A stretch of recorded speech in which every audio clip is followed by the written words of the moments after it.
Okay. Hi, and welcome to another episode of Industrial Amputation. This week we have on the band Ego Likeness with Stephen Archer and Donna Lynch out of Baltimore, Maryland. Thank you both so much for being here. We appreciate Thank your time you. very much. Woo! My friend. So the band was formed in 1999, which was over 25 years ago, and you're still going Shut up. strong. I know that still Oh stings my me, man. God. That, you know what? Part of you knows that in your head, but hearing somebody else say that. I know Sorry, that's guys. just Good heart. brutal. Well, that aside, what motivated you to make music together? Yeah. Oh, well, I mean, I've always done it. I've been in bands since the early 90s.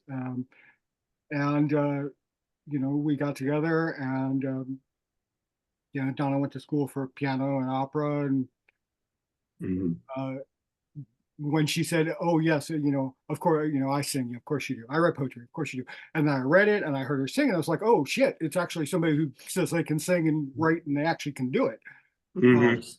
and so I've always been really self-motivating as far as getting the thing out Yeah. into the world and doing it. So I think we just our first recordings were just spoken word over just weird ass sample sounds, Oh, okay. which actually it still blows my mind that the Yeah. very first thing we recorded was released as part of a compilation of all of our stuff like 5 years ago in Metropolis on CD. This thing we did on 4 track, knowing absolutely nothing about anything, you know, Yeah. went out into the world like that. Mm. Yeah. Nice. I love all forms of electronic music, and yours is something that's entirely different. It doesn't fit inside a box that stays within the confines of one specific element of electronic music. Can you talk about your approach to working together when writing music? We don't. we we don't end up in the studio at the same time until we're just about ready to like do the Yeah. actual recording. So he works on all of the tracks. He'll get pieces together and then hand them to me, and I decide if I think I can do something with it lyrically and with the vocal melody or not. And we kind of just pass it back and forth until we're ready to go in the studio and then We record. learned very early on that we don't work well together. Yeah. We're both good at what the other person is better at. And Okay. like Donna is a far better musician than I am, Mhm. but I end up writing the majority of the music. And so and if she was in there with me, she would be behind me going, "Oh, well, you could do it like Yeah. this," and vice versa. Yeah. You Yes. know, I'm not a better writer than she is, but I avoid Well, you're a good being lyricist. We just yeah have different styles. being I don't read her stuff or anything until she's seen, Uh, and then the only input I will have is well, try maybe hitting these differently, or maybe Yeah. to emphasize this or that, because yeah. that part of, I mean, it's the vehicle for her writing, and so I don't want to Mm. Yeah. put my thing in there. Like, she needs to be able to say what she needs to be able to say with it. Yeah. um but yeah, and musically it's I just do a whole lot of demos, and then pass them to her, and stuff that she doesn't and use ends up with my other project with Stoneburner. Yeah. I did Mm. a record called Technology Implies Belligerence, and that entire record was stuff that started out as ego material and then Okay. turned into something else. I feel bad for him having to work with me because he'll hand me all these demos and I know he's just sitting there waiting for this face. Yeah. And I'm like, So it's Mm. kind of like you got a real stream of consciousness artist and someone that's his art is a little bit more focused, and that's where you grow from. And yeah. is that some of the tension you feel in the music? Because it works really well. Well, thanks. Yeah, yeah, it's two very different styles of working and Yeah. creating, and luckily we learned that early on, so we didn't have to spend too many albums trying to force the Mm. Yeah.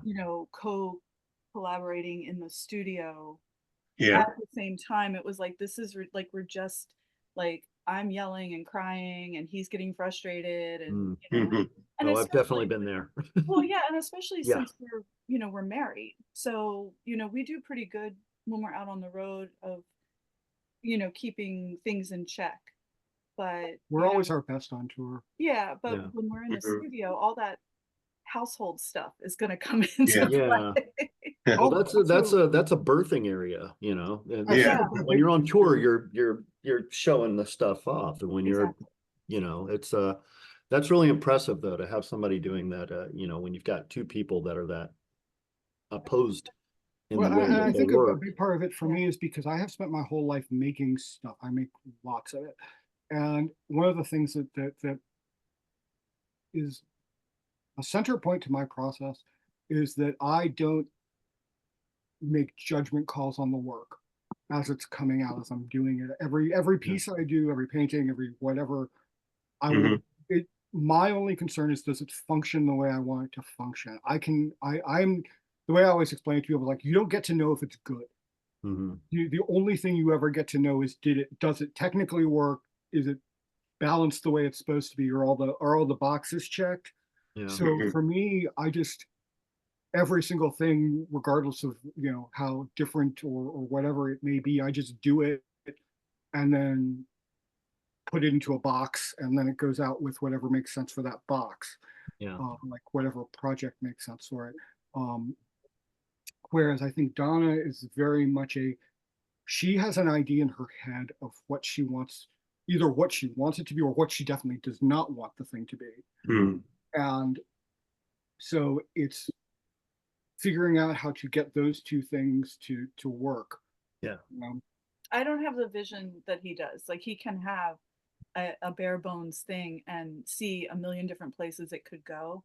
And my brain doesn't work like that. My brain is like, okay, I found one thing I can hear in there.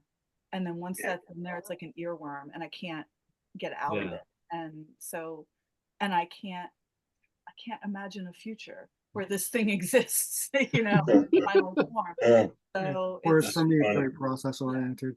Like on the last full length, there's a song called "The Return of the World Wolf." I did all the vocals to that to just a kick drum, and then wrote everything else around it because I knew I did the vocals based on, oh, what's her name, from Letterkenny, Mhm. uh, oh, the girl, the main female character, Katie. Katie. Yeah. Mhm. So at the beginning of one of the Letterkennys, there's a rap that Katie does. And I Yeah. was listening to it, and I was like, I really like the flow of that. And so I just kind of started riffing on this idea about this character that I'm sure we'll end up talking about at some point, called the World Wolf. And I wrote this whole like rap for that, and then just went in and recorded it to a kick drum just to get it all down, and then built everything else around it. And it was really because Oh, I that's was working with John Fryer, who mixed that Mm. record, and Uh-huh. John, who's done like Depeche Mode and Turab and Nine Inch Nails. You may have heard.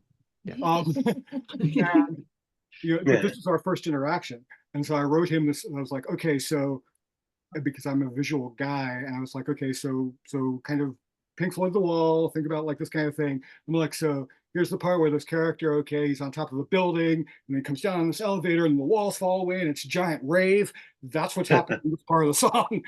And so that's kind of Nice. acoustically where I'm trying to get to with it. So It's it- pretty That's awesome, man. I like that. yeah, it was a very I don't know, and every song is different. Every song has its own story, and that lends itself to everything. I did another song where This is all Stoneburner stuff. Yeah, by the way. yeah. We're not Yeah. talking. Yeah. where like in my head it was this dance in a cave, and at the end of the song everybody walks out into the desert, and so I changed the way this music was happening to try and imply this sense of leaving the space that it was in and Mhm. walking out to this other part of the story. So for Man. someone unfamiliar with your music, what album would you recommend as a starting point? Oh, well, with Ego, I mean, When the Wolves Return is, When Worlds Return. Oh, Breedless. or Breedless, yeah, but I use most recent. I think either of those two, Breedless or When the Wolves Return, are both very good representations of Nice. who we are. even though it's not on that, there's a song that's on Order of the Reptile that's called Savior Serpent, that Mm. for me, the live version of that song is everything good about what that band stands for me. It is all of it is the underlying important message of everything that we do, which is very Mm. much about self uh, self value and taking control of your life Yeah. and being responsible for all of those things, and being part of this incredible experience of being alive and evolving all the way up from zero to being human. Yeah. Kind of taking, I'm not gonna say taking pride in that, but feeling part Yeah. of that whole thing. Well, you'll have to forgive me. You guys have a lot of different projects out there, and I'm very, very ADHD. So I was bouncing around Wallace. I Yeah, can't yeah. remember necessarily the names of the albums that I was listening to, but I listened to something by Ego Lightness. I listened to Stoneburner. I listened to oh no, what's it? One of them. Mobile Machines, Queen Neon. That's Mm. that's the one. Yeah. The Machine. Oh, Mobile Machines, yeah. Yeah. That one, I honestly, that one really hit me in the feels. Did you ever see the movie Ghosts of the Civil Dead? No. It's the soundtrack was done by Mick Harvey, Nick Cave, and Oh, okay. Blixa Bargeld. Yeah. And it's that project felt like that, and I was listening to that back in like 89, 90, Mhm. Mm. way in the way back on lots and lots and lots of stuff to alter my head, and so it's really burrowed in there well. So when I hear something that kind of triggers that Mhm. feeling, I really dig it, and that project really did. Oh, that's cool. That's yeah, it's a little bit of a, what do you call it? It's like uncomfortable a little bit. It's dark, but it feels like me seeing a broken mirror, my reflection in a broken mirror in a dark room. It's that to me is where I relax. That's cool. That's what calms me down. So I did see that there was a phrase used to describe that project, and I'm having trouble finding it right now. Oh, wait a minute, here it is. Let's see. Electronica for sociopaths. Yes. Mhm. Yes. So maybe I'm a little bit of a sociopath, but Aren't we that's all? amazing stuff. The disjointed feeling of it.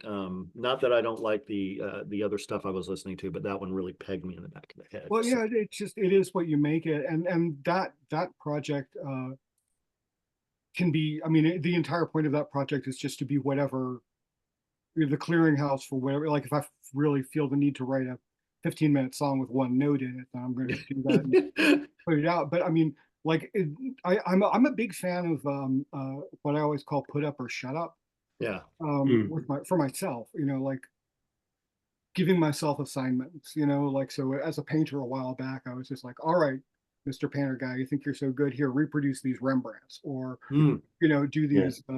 Start learning to paint like visual distortions, like motion blurs and stuff like that. And Yeah.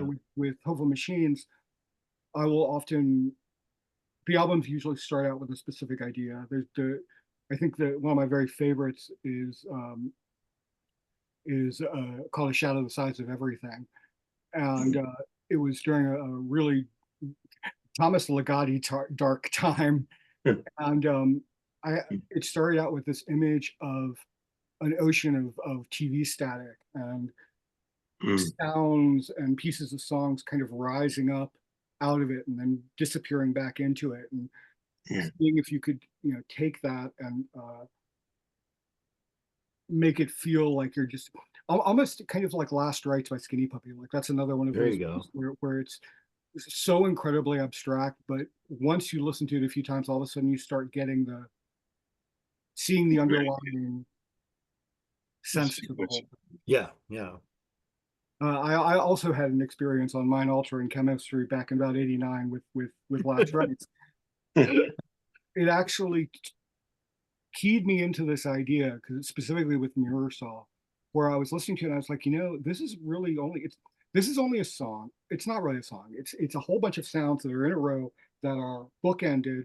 Yeah. The beginning and the end, and they're saying this is a song because it makes sense to them. And it was Yeah. very, very cool, like, moment of kind of going, oh, okay, so the object of the thing is often defined by the container that it's in.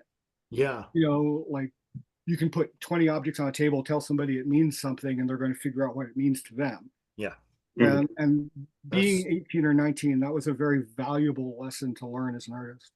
Yeah. No, that album was I mean, because I started out with them in what was it, 85, I think, listening to them and stuff. And I got honored enough to I was caught bootlegging photography for the 1987 tour at the Paramount in Seattle, and the security had caught me. I got my big camera in there and doing my thing, and they came over and they were trying to get my film, and they didn't get it. The event staff manager knew me, so I gave them a dummy roll of film, palmed it and gave them a dummy roll, had that one in there, and they walked away, and the guy sitting directly in front of me, because Skinny Puppy's on stage at this point, the guy sitting in front of me turns around and goes, "Are you doing photos of the show?"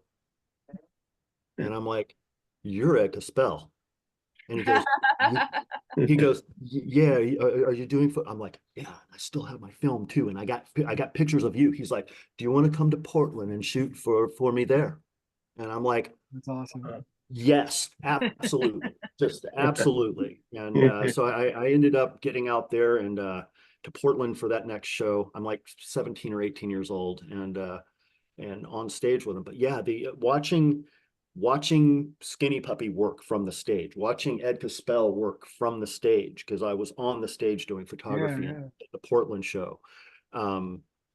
It was I wasn't a musician at the time. I wasn't making music. I didn't write music. I wrote poetry and prose and stories and stuff, but and I did photography and visual art. But this sort of sucked me into the whole world of wanting to make that kind of music myself. It was really fucking cool. Oh yeah, my first puppy show was 88 at the 930 Club in DC, which I'm sure Charles remembers. Yeah.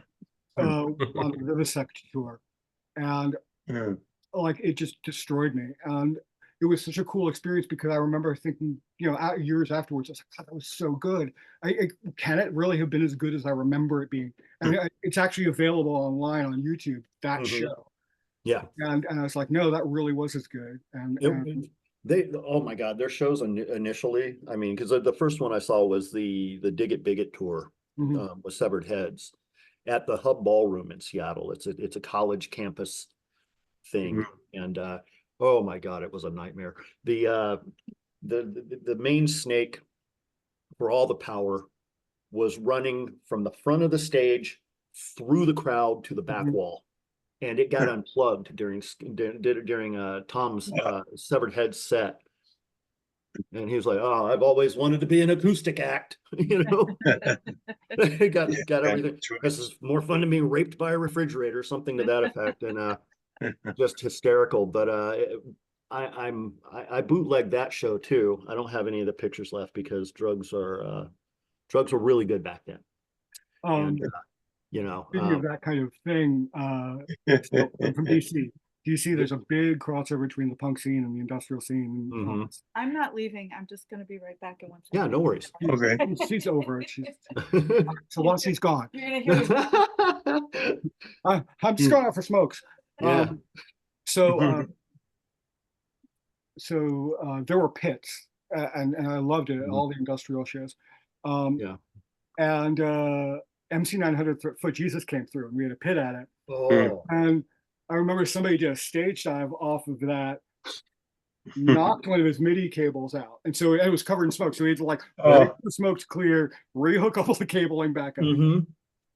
So I remember during the Ministry show that they shot the Thieves video at, doing a stage dive, falling right on the monitor. I still have bruises Oh. right here, and just kind of Ow. looking up at Al Jorgensen like, "Don't step on me."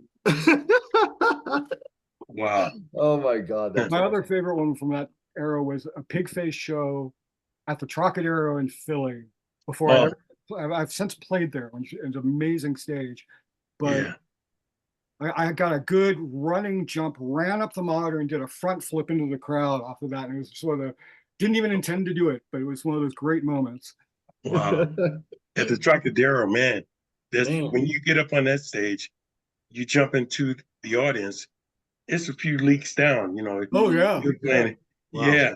So some guy got up on the stage, and one of the crew guys pushed the guy off the stage, and he hurt him pretty bad. Oh man. So we had to send the guy home. We had to send the crew guy home Oh man. because wow. yeah, and it was a Trocadero. I said, wow, that's pretty deep. Yeah, that's a good Yeah. 6 feet. Because you're looking up Yeah. at the performer. Yeah. I was like, ew. So I don't Oh wait, sorry. like. Yeah. That's a scary sight. You know, Yeah. to dive off, to flip off like he did. Oh my God! Yeah. Do the Well, flip back when I was at young the and track. immortal. Oh yeah, Yeah. immortal. Yeah, we all were. Yeah, My friend that's why. Marcus. Yeah, that's why I used to wear my boots so I could just kick people away. Get out of here, One- you know. One time I thought about doing a stage dive was at the final show at the end of a tour we did with Combi Christ, and Uh, it was in Orlando, and it also was a pretty high stage, and you know there were plenty of people, and I never jumped off the stage before, and I was like, okay, Wow. I'm gonna do it because everybody was doing it, like the Yeah. whole like was jumping. And then I was like, oh, you know what? We're opening for Peter Murphy in like 2 weeks. And Yeah. I can't have Yeah. missing teeth or broken bones. Right. Yeah, really. Oh, I wow. chickened out. I was like, no, this is the wrong time. Yeah. So before we eventually go on to something else, Skinny Puppy, and it just something that just occurred to me. So a number of years back, I did this sculpture. And Oh. it was thank you. It's just me lit up. Oh, that's beautiful. So it was the idea was That is so pretty. it was the Wow. in Fahrenheit 451, the mechanical Mhm. hound. Like I've just been fascinated by that ever since. That since I looks like started- a creature I designed in a short story I was doing. It's about this guy that would catch animals and reconstruct them and remix them. remake Right. them basically. And in this story, he does that with a big raccoon, and that looked a lot like what I had cool. described that raccoon looking like after he got done with it. So anyway, Yeah. if anybody can get me an address for Ogre or something, I always wanted to send this to him because I just seems Yeah. like I that can ask sort of Mark thing. So if Walk. there's anybody out there that can Yeah. egolikeness@gmail.com, I won't let anybody else have it. PO box, Yeah. whatever. I just wanted to send this to him at some point. Yeah. Anybody out there with a Something direct he line to would dig. Ogre, let him know.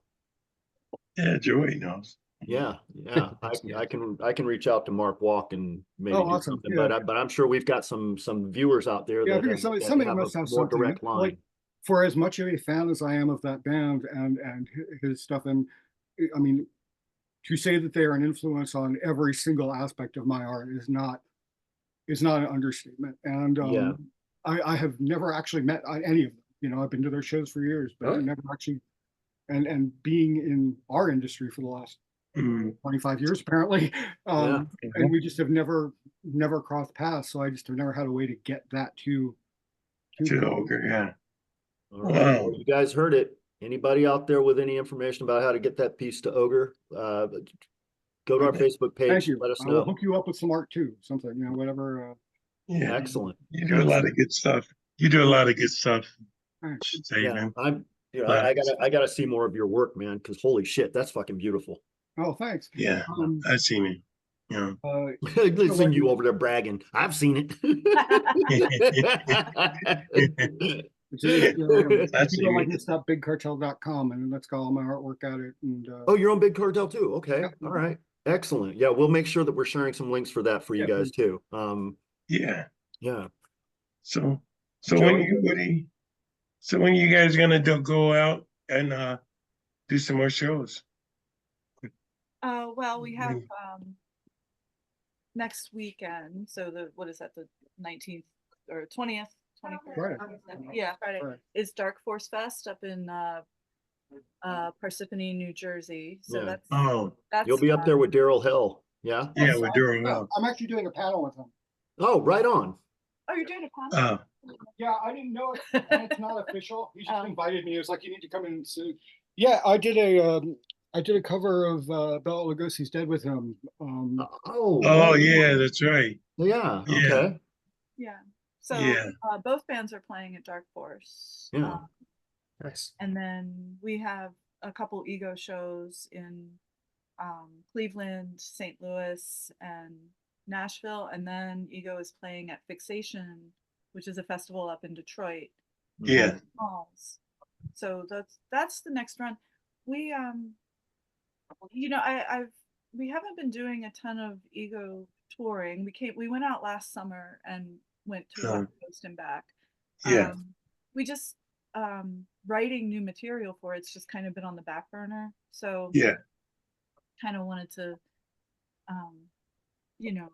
have a chance to let some of the other projects breathe a bit and Yeah.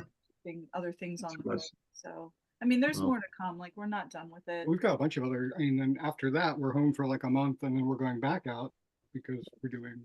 Yeah, well, Yeah, my spoken we've- word tour, which I guess we Yeah. That's actually next on the docket here. Oh, Yeah. For Donna, you are a very accomplished author. Doing a tour in June, promoting various writing and horror, dark fiction, poetry collections. You also you're a 3-time winner of nominee. It's an honor to Nominee? be nominated of the Bram Stoker Award. After 10, she the gets Bram Stoker Award. by default. She's got to work. Yeah. No, I've Excellent. won a couple. I won the Ladies of Horror Fiction Award a couple years ago. Uh-huh. But I haven't won a Stoker, but I have been nominated 3 times and was nominated for an Elgin Award too. So Oh, nice. that was cool. Yeah, it's one of those things like it. I know that's the joke that it's an honor to be nominated, but it really is because even that much kind of gets your name out there. Like mean, it's. I mean, you're like the top 6 I mean, people in the world for this thing. Yeah. Yeah. It's still really cool, even if you don't win. I think I was disappointed, the first time that I didn't win, but with each subsequent nomination, Yeah. I'm like, Yeah. okay, that's fine. Like, At least you I got- got far enough. It's cool. Yeah. Just keep Well, you pushing got your forward. name mentioned in the same breath as Bram Stoker. That's not a bad thing. Yeah, Yeah. it's really. It and sucks. It's just, Get it? you don't- I don't like this. Oh, I that watch was people good. get so disheartened by not being nominated or not winning or anything, and it's like I know it's easier to say Uh-huh. when you have been nominated, but you just want to tell people like this is not why you should be doing this. Do not write Yeah. accolades. I mean, it's lovely. No, to have you're right. that You're right. acknowledged. First, if you get accolades, great. Yeah. But yeah, You make the thing because it's what you do. I mean, I've heard Yeah. people say that they just don't even want to write anymore because they didn't get a nomination. mhm. I'm like, then how? That's No, like that's I lost a bunch of my not a bunch. I lost all of my journals. I was writing end of high school up to about 2000, and I was staying with somebody, and all my gear was there. My demo tapes, all of my volumes and volumes of journals, full of stuff I had been writing for almost a decade. Wow. Stuff that I was getting ready to start compiling so I could release it, actually put it into a media form to release it. And this person facilitated all of my stuff going bye-bye. It was such a Heartbreaking. devastating blow that I stopped writing entirely. yeah. Yeah. And I started writing again a few years ago. Tried to make myself write every day for about a year, just so I could get back to it. And I do write again now, but Good. it's not as regular as I used to be. I would be with a I pen and a book no matter where I was. And I can really understand feeling disheartened enough to walk away from it for a little while after you know, something traumatic and, you know, Yeah. varying degrees of trauma, but losing all of your work is Yeah. a traumatic No, thing. it was Yeah. devastating. So- Yeah. But you know what? You came back to it, and that's Yeah. Yeah. Yeah. It was a long road, but I got back. Yeah. Now, you do write a lot of horror. Can you tell us a little bit about that? sure. Yeah, so I have an interest in a lot of different subgenres. I love body horror. I love um I like folk horror a lot. I like psychological horror, witches, Yeah. ghosts, things like that. I'm not I'm into gore when it's body horror gore, but I'm not like the biggest Yeah. slasher fan out there. Um, so the collections that I'm going to be taking out on the road with me to read from, um, it's like the last 3 or 4 of the poetry like the most recent 3 or 4 collections that I've done, Okay. and there's a lot of um, existential horror, like the you know, like, oh no, where's life going? This is Welcome to oh, Central Park. I'm going to die someday. Yeah. You know, there's a lot of that. There's a lot of you know, personal trauma, but also trauma that I know is very ubiquitous. The most recent collection I put out was called Girls from the County, and it's very much focused on um, when I was growing up in the late 70s, 80s, and just coming out of high school in the early 90s. Yeah. What the world was like when you lived in these rural areas. Like, I was not a city girl until Yeah. I became an adult. And A lot of horror. Yeah. yeah, there's just a lot of darkness that, I think it was Chronic always, experience. yeah, and yes, it's just a very ubiquitous experience for young women that I've known from all over the country and all over the world, actually, growing up like that, especially in a time period where you didn't have cell phones, you didn't have access to information and help the way that you would have it now. So you were just out there on your own. And, a lot of us grew up in these towns where it was like, oh no, this is safe. This isn't the city. This is safe here. You're safe. Yeah. And it's Yeah. like, oh no, Really? no, no, you're not safe at all. No. For younger people is that in the 70s, if you're familiar with the movie Halloween, it was like that all the time. Or the movie Deliverance. Wow. Bang, bang, bang, bang, bang, bang, bang. Right. Wow.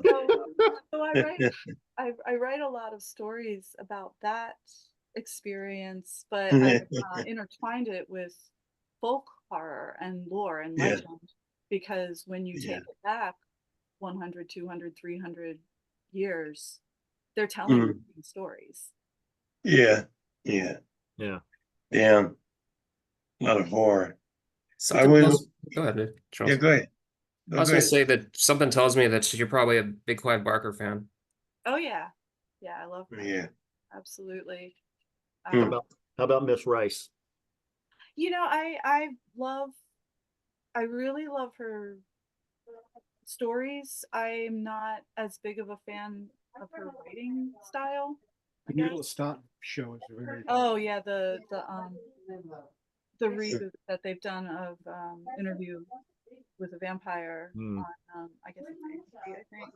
It's Yeah. oh my god, it's so good. I liked that book a lot. I when I was younger and I read it, I really, really liked it. And then as I got older, I moved away from that very verbose writing style. Yeah. It's so dense.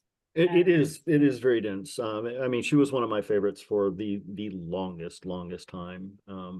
I mean, she's amazing. Like, I'm not going to sit here and say she's not a good writer. It's just my personal. Oh yeah, no. After a certain There's a lot age, going on. it got harder for me to read and get invested in what she was writing. And Yeah. I mean, not that it wasn't beautiful. It's just my mindset had moved on to something else. Yeah, same here. Same So here. Yeah, but as you yeah. get older, you start to appreciate the elegance of being able to write complex ideas very simply. Well, that's what yeah. drew me to poetry. Right. Because I've written a couple novels and a novella, and I'm happy with the way they turned out, especially for the you know, for where I was at the time, the age I was, Yeah. you know, I mean, Yeah. my first novel was a decent first novel. Oh, wow. It's like, I wouldn't write that novel now, not because I'm ashamed of it, but it's just I see It's all got the, some really good parts in it though. yeah, Yeah. just I see all the flaws in it, and I know better now. Like I know Mm. better. But it's very, man, it just took me a long time to write that shit. So like the poetry goes a lot quicker. I can feel more of a sense of accomplishment. But I like the challenge of being trying to tell a story um, just in very few words, just in a couple pages. Like, Yeah. so Yeah. That's what I like about trip hop is writing an episode of dramatic proportions and getting it out like it's a little short story. Mhm. yeah, Yeah. Stories. Yeah. that's a Yeah. really good way to envision music like that, because you're right. Yeah. There's a simplicity to it, but at the same time, it's Yeah. so layered and it's so, Yeah. you know, I know. emotive. Yeah. I've been telling you guys for the longest that's what I want to lean to. Yeah. And the first album had lots of just tracks that I've done over the time. So now the new, more so now, I want to write some kind of story. We should Yeah. really talk about Basically. that because I love doing trip hop stuff. We've Yeah. well, Yeah, we've been talking cool. for years about doing I some know. like I know. guest vocals for you on that, or you Yeah. him And so now, stuff down and you playing bass on it. Yeah, yeah, it's a great time likewise. 'cause I love doing that kind of like really atmospheric stuff like that. Yeah, And, Yeah. I mean, our first exactly. set of demos was all dirty, noisy trip hop. Mhm. Yeah. So now I've been, because my schedule is, I'm here in Denver healing, and my whole existence is learning how to edit myself Mhm. and getting this set up and piecing together the parts. What are you You know. working in? What DAW are you working Well, in? it was Soundcraft Okay. is the software, Mhm. Soundcraft, but I found out Reaper is just as good. Yeah, Reaper's pretty solid. I'm Yeah. not particularly familiar with it, but I mean, I know a lot of people that use it, and I know it's Yeah. really good. My friend told me that that it's not as complicated as Mixcraft, which Daryl turned me on to.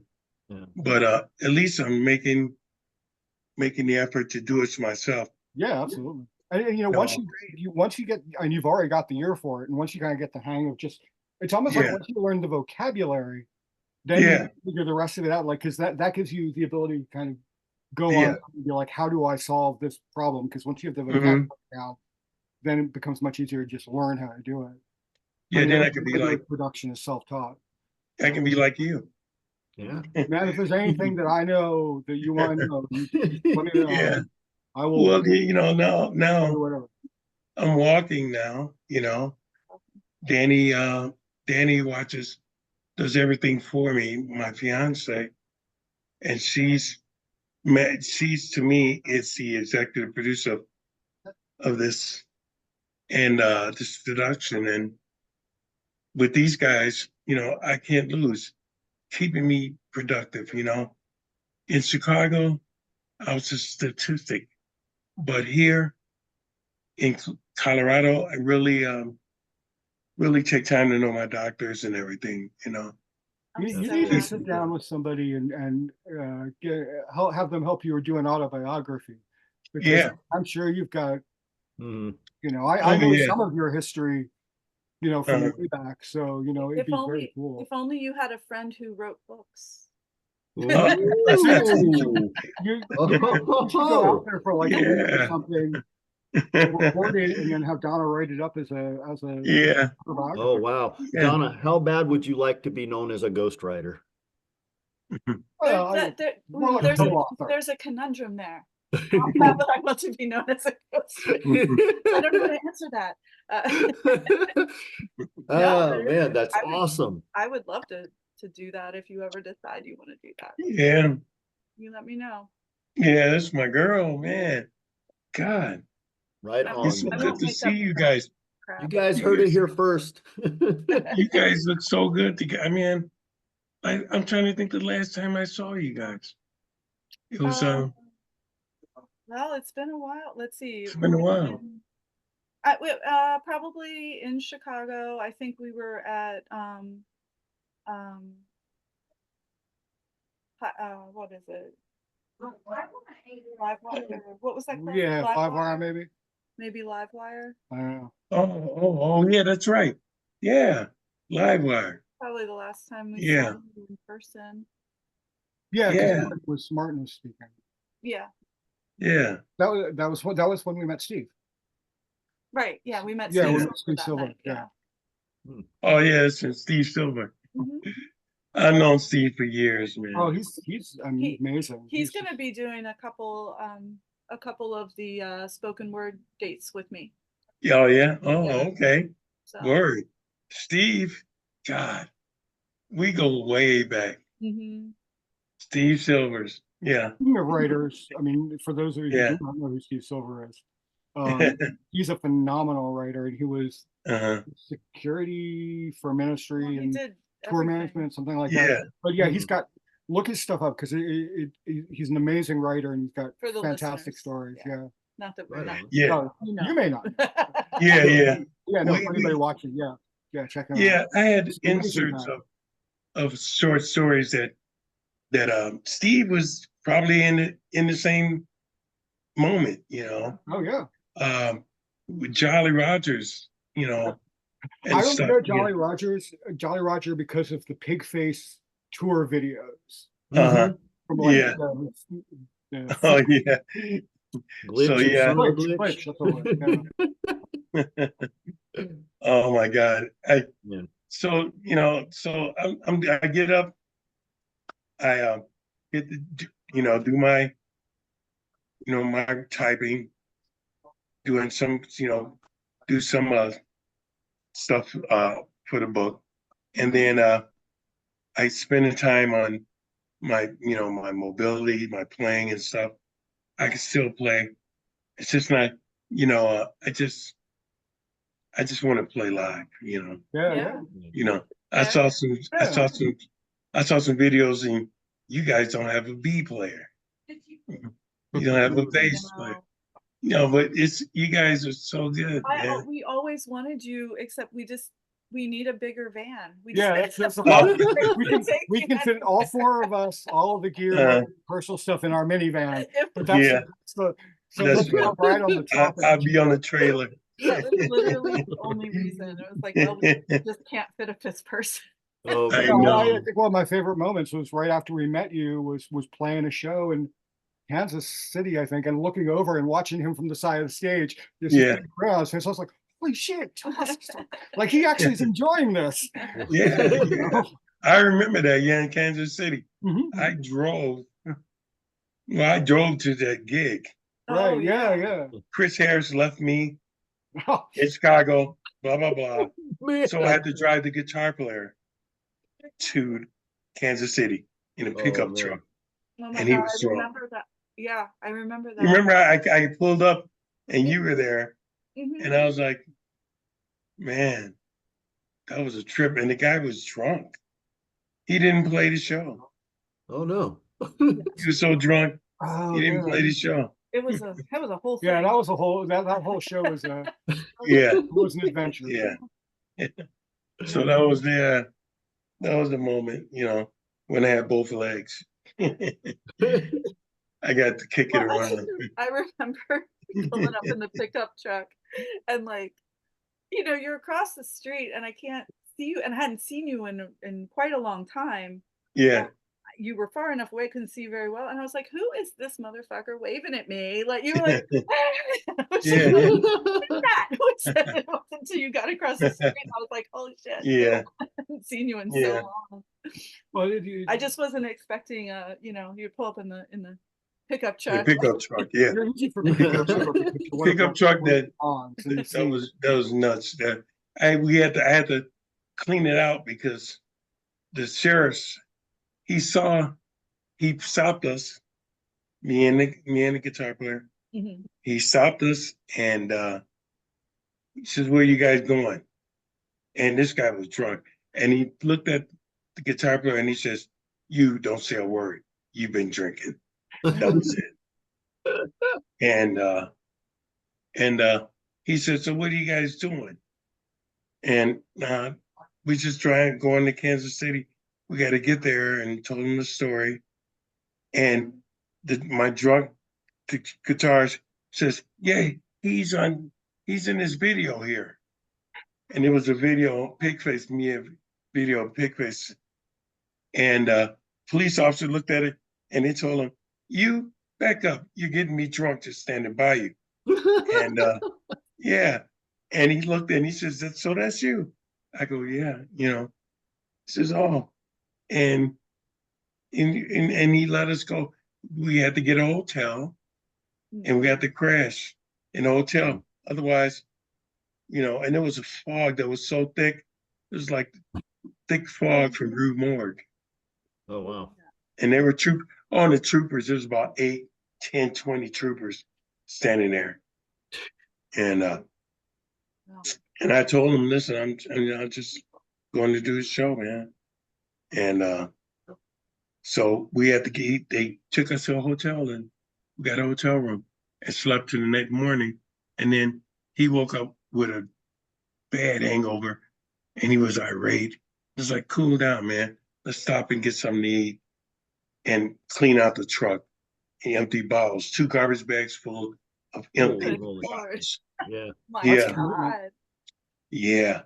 And I don't know how he made it when we got to Cleveland, because I was driving. I don't know how we made it because he was drunk then. I don't know how I didn't see him drink. He was drunk then. And Chris Harris was mean to him. Oh, Really no. mean to him. I don't blame him, but damn. Yeah. He really wanted to play the gig. Yeah. So he was drunk. He left. God. He left it. He drove in the pickup truck and he drove away. Wow. Oh wow. Yeah. So Joy, we tell him this tell him about the I'm trying to think about the different, you guys you've been on what labels, 3 or 4 labels? Oh yeah. Yeah, Yeah. we started on. Are you talking to us? Yeah. Oh. Yeah. But yeah, that's a question I'm asking. Hmm. Yeah. We Yeah. started Dancing Ferret, and then went to Metropolis. Yeah. And Oh, Eagle yeah. stayed on Metropolis this whole Yeah. time. So Uh-huh. And then Stoneburn is currently on Cop, which I can't say enough good stuff about. Oh, right on. Oh, Christian is fantastic. They just signed Red Lorry, Yellow Lorry. How fucking cool is that? Oh, damn. oh wow. Like Right. I remember being like 17 and having a cassette that I'd made that had nothing's, and this pretty much explains all the music that I do. Had Nothing's Wrong on one side and Imagine This by Blue Oyster Cult on the other. And, Excellent. All right. Right on. so yeah, and Stabbing Westward and a few other Zammo. Yeah. So yeah, Cop's fantastic, and Metro. We've been very lucky with, not very lucky. We are lucky because the labels are good. And glad to be able to.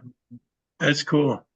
Yeah, it was what label was it? It was a label that was out of DC that Kim Lab was on. And Fifth Column. Fifth Column, yeah. That was an actual venue. I used to spend time. I used to go there. Yeah. And I remember seeing ChemLab's like 3rd show there, just in the middle of the dance floor, kind of, because Jared was the manager of the old 930 Club. Who pulled me out of a pit at a 9 Inch Nails show for being too violent, which I think is very ironic. You're violent. You see it? Oh, man. Damn. Fifth Column. Can't believe it. Yeah, That because was a label. Acumen was on them too. Yeah. in our Chicago. Yeah, there were some guys, there were some characters. You know, I don't know, Jared had them around his finger, pretty much. But that was the old 930 club. Yeah, Mhm. Oh my God. That was one of the most rankest shows I ever played. yeah. It was like, oh my God. That was really a punk Oh yeah. venue. You get enough people in there and it starts just the air just condenses and it's just raining, Yeah. in the Sweat. venue. And then there was Yeah. the smell. And anybody, Yeah. it's a very, I've never encountered it anywhere else, but it's a very distinct smell Yeah. of the long green hallway. Wow. Yeah. So then next year we're touring and they said, I said, look, we're going to DC, the 930 club. And they didn't tell me. Yeah, we're playing 930. And so when we pulled up, I was like, wow, it's fucking badass. I love it. It's one of the best clubs I played in. Oh yeah. The Yeah, I mean, 930. for all of its weirdness, Yeah. it was, I mean, it was the staple, and even now it's the staple. It's just like 10 times bigger. Yeah, yeah. And 10 times, tolerable. Oh, it's an Yeah, that amazing, was the new, just we've amazing. played the new 930 Club a few times and it's just Yeah, immaculate. They take such yeah. incredible care of you. They The take care of sound you, is yeah. always amazing. They make you. Yeah. They make you cupcakes. Yeah, we Yeah. played Wow. Mission UK, What's- Dead Milk. What was the name of the other club? It was a big one. Nation. Nation. And, yeah, Nation. Well, Yeah, it was yeah. Capitol Ballroom, and then it was Nation. Yeah. That was where Yeah. I first met you. Oh, yeah? Oh, Was that's right, at with Nation. Jess. Yeah. Yeah, really, yeah. 20, Nations. probably a little over 20 years ago. Wow. Yep. Yep. Yeah, I was a little whippersnapper, wasn't I? Huh? Weren't we all? Yeah. Oh, man. Nations was a good Oh, venue. yeah. Yeah. Great I venue. had, I had good shows there. Played with Sister Machine Gun there. Mhm. And it was great. They had a limiter in the sound system. So you'd be playing my ass off and nothing. And I couldn't understand. And that's when I realized what a limiter is for. It's for to keep the bands down. Yeah. And it does. And it just cancels out any Wow. show, any performance. Yeah. It just stops it. So Yeah. the neighbors in that area, which I couldn't imagine anyone around there, they had it pretty down pat. I thought it was something wrong with my amp. I thought it was something wrong. I was like, man, this fucking sucks. This shit, man, we were rocking, and all of a sudden it's just died. I have a picture of you and me and our friend Jess at that. Well, I Oh, don't yeah? know that show, but it was at that club, and we look like absolute children in it. It's a wonderful. I'll send it to you. It's a wonderful. He's harboring kids. You look like a child. Oh, wow. Very Yeah. child, but yeah. Yeah. Oh, wow. Yeah, so it was good to see. When I got to see your ego likeness, I said, I know her. She's a star. Oh my God. And I was just at the stage, just like, whoa, this is incredible. That's awesome. Yeah, one of That the is things awesome. that even before the band existed, even before I knew her, she always had that presence. Yeah, yeah. To Yeah. the point that like everybody goes, oh, whenever I tell this story, but when we met, she was working at the punk rock store downtown, and I was DJing at this club, but whenever I'd go into that store, if she was working, I had to turn around and leave because it was so. She was just so hot, and I was just like, holy, I don't know how to cope with that, so I'm going to go back outside. Yeah. But I mean, she always had that quality to her, sense of style. Yeah. Yeah, and very, very perceptive. You're very perceptive. Very. You watch shows like I watch shows. I saw some artists, and eventually I became friends with them because they influenced me to do what I'm doing. Oh, yeah. And meeting Martin Atkins, Yeah. you know, I went and saw PIL, and it was in the theater in Chicago, and it was freezing, and they didn't have any heat. And I watched Martin Atkins. I was like, wow, that's that guy from Killing Joke. Wow, you know. And then years later, you know, we had blackberry brandy and we're drinking, and we leave the venue because it was too cold. And Martin and them were playing with the front room furniture. John Wobble had a coat and scarf, and there was smoke coming from them. So Jolly, I don't know where Jolly was at, but I'm sure he was raising hell over the fact that they tried to pull a show concert off without getting the heat on. They probably figured that it would be a lot of people there, and it was cold show, you know. But now that theater's gone. Yeah. But yeah, that was wild. Yeah, Donna, it was like that place Nations was cool. I also saw Gender Torches there, Mhm. and they put on a good show. That was the first time I saw they put on a full on show, and that's when I first saw that's what they were about. Yeah. And so, Yeah, wow, that's always so nice when you actually have those big stages to work on where you can just fully Yeah. do the thing, you know, like yeah, they were doing the acrobats and yeah, everything and playing, you know. yeah. And I was like, wow, they got a whole damn. It's like a Ed Sullivan show up in there, you know. You know, it was a big. That place was big, so it's not there Younger anymore. people, Ed Sullivan was a talk show Yeah, host yeah. back in the early days of cave Mhm. broadcast, Yeah. Those really big For those back shoes. before they had Big invented color. shoes. Yep. Yeah. Well, I saw the animals. Yeah. Oh. So yeah. So Joey, what do you think? Well, What should we do with these people? well, I want to touch on this because I love that they're both part of a non-denominational church called Universal Life that embraces ordained ministers from a wide range of beliefs, including Christianity, atheism, which is what I am, Wicca, pagans, and people from Jewish faith, just to name a few. You know, I want to know what made you guys want to be involved in an organization like that. Oh, people asked us to marry them, so we needed to be ordained in order to do that. Mhm. That's the extent of our involvement with anything like that. We are very much atheists, Mhm. and I kind of sit a little Yeah, bit you got- agnostic. yeah. Like Yeah. Yeah, I I mean, know if something what comes I- along and gives me something, sure. Yeah. But- Yeah. I know what I wish was true, and I know what I think is probably true. But I Uh-huh. don't like to decide that I know anything 100%. Yeah. But and the Mhm. flip side of that is I feel that okay with that.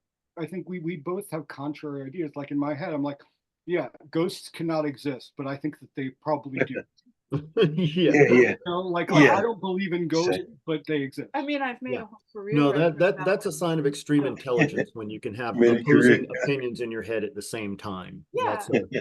you know. Ultimately, for me, it just comes down to with anybody, it's I don't care what you believe as long as it makes you a better person. I don't care if you worship water. Yeah. If that makes That's you that's happy, that's the and you're crux not right there, inflicting man. on other people. You know, Yeah. it's been Awesome. frustrating because I was raised Lutheran, and you know, I think Jesus is a pretty cool guy. It'd be nice to people. Yeah. Cool. I'm all Yeah. about. Yeah.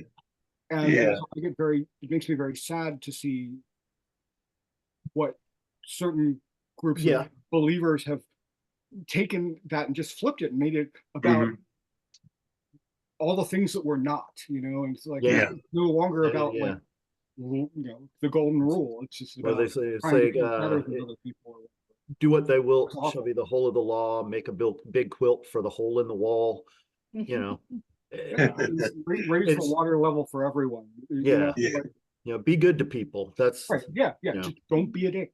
Don't be a dick. Yeah. That's my religion right there. Well- I fail at it sometimes, but Getting, Everything is getting just flavor. ordained because it was, it's just like yay, I'm an internet minister.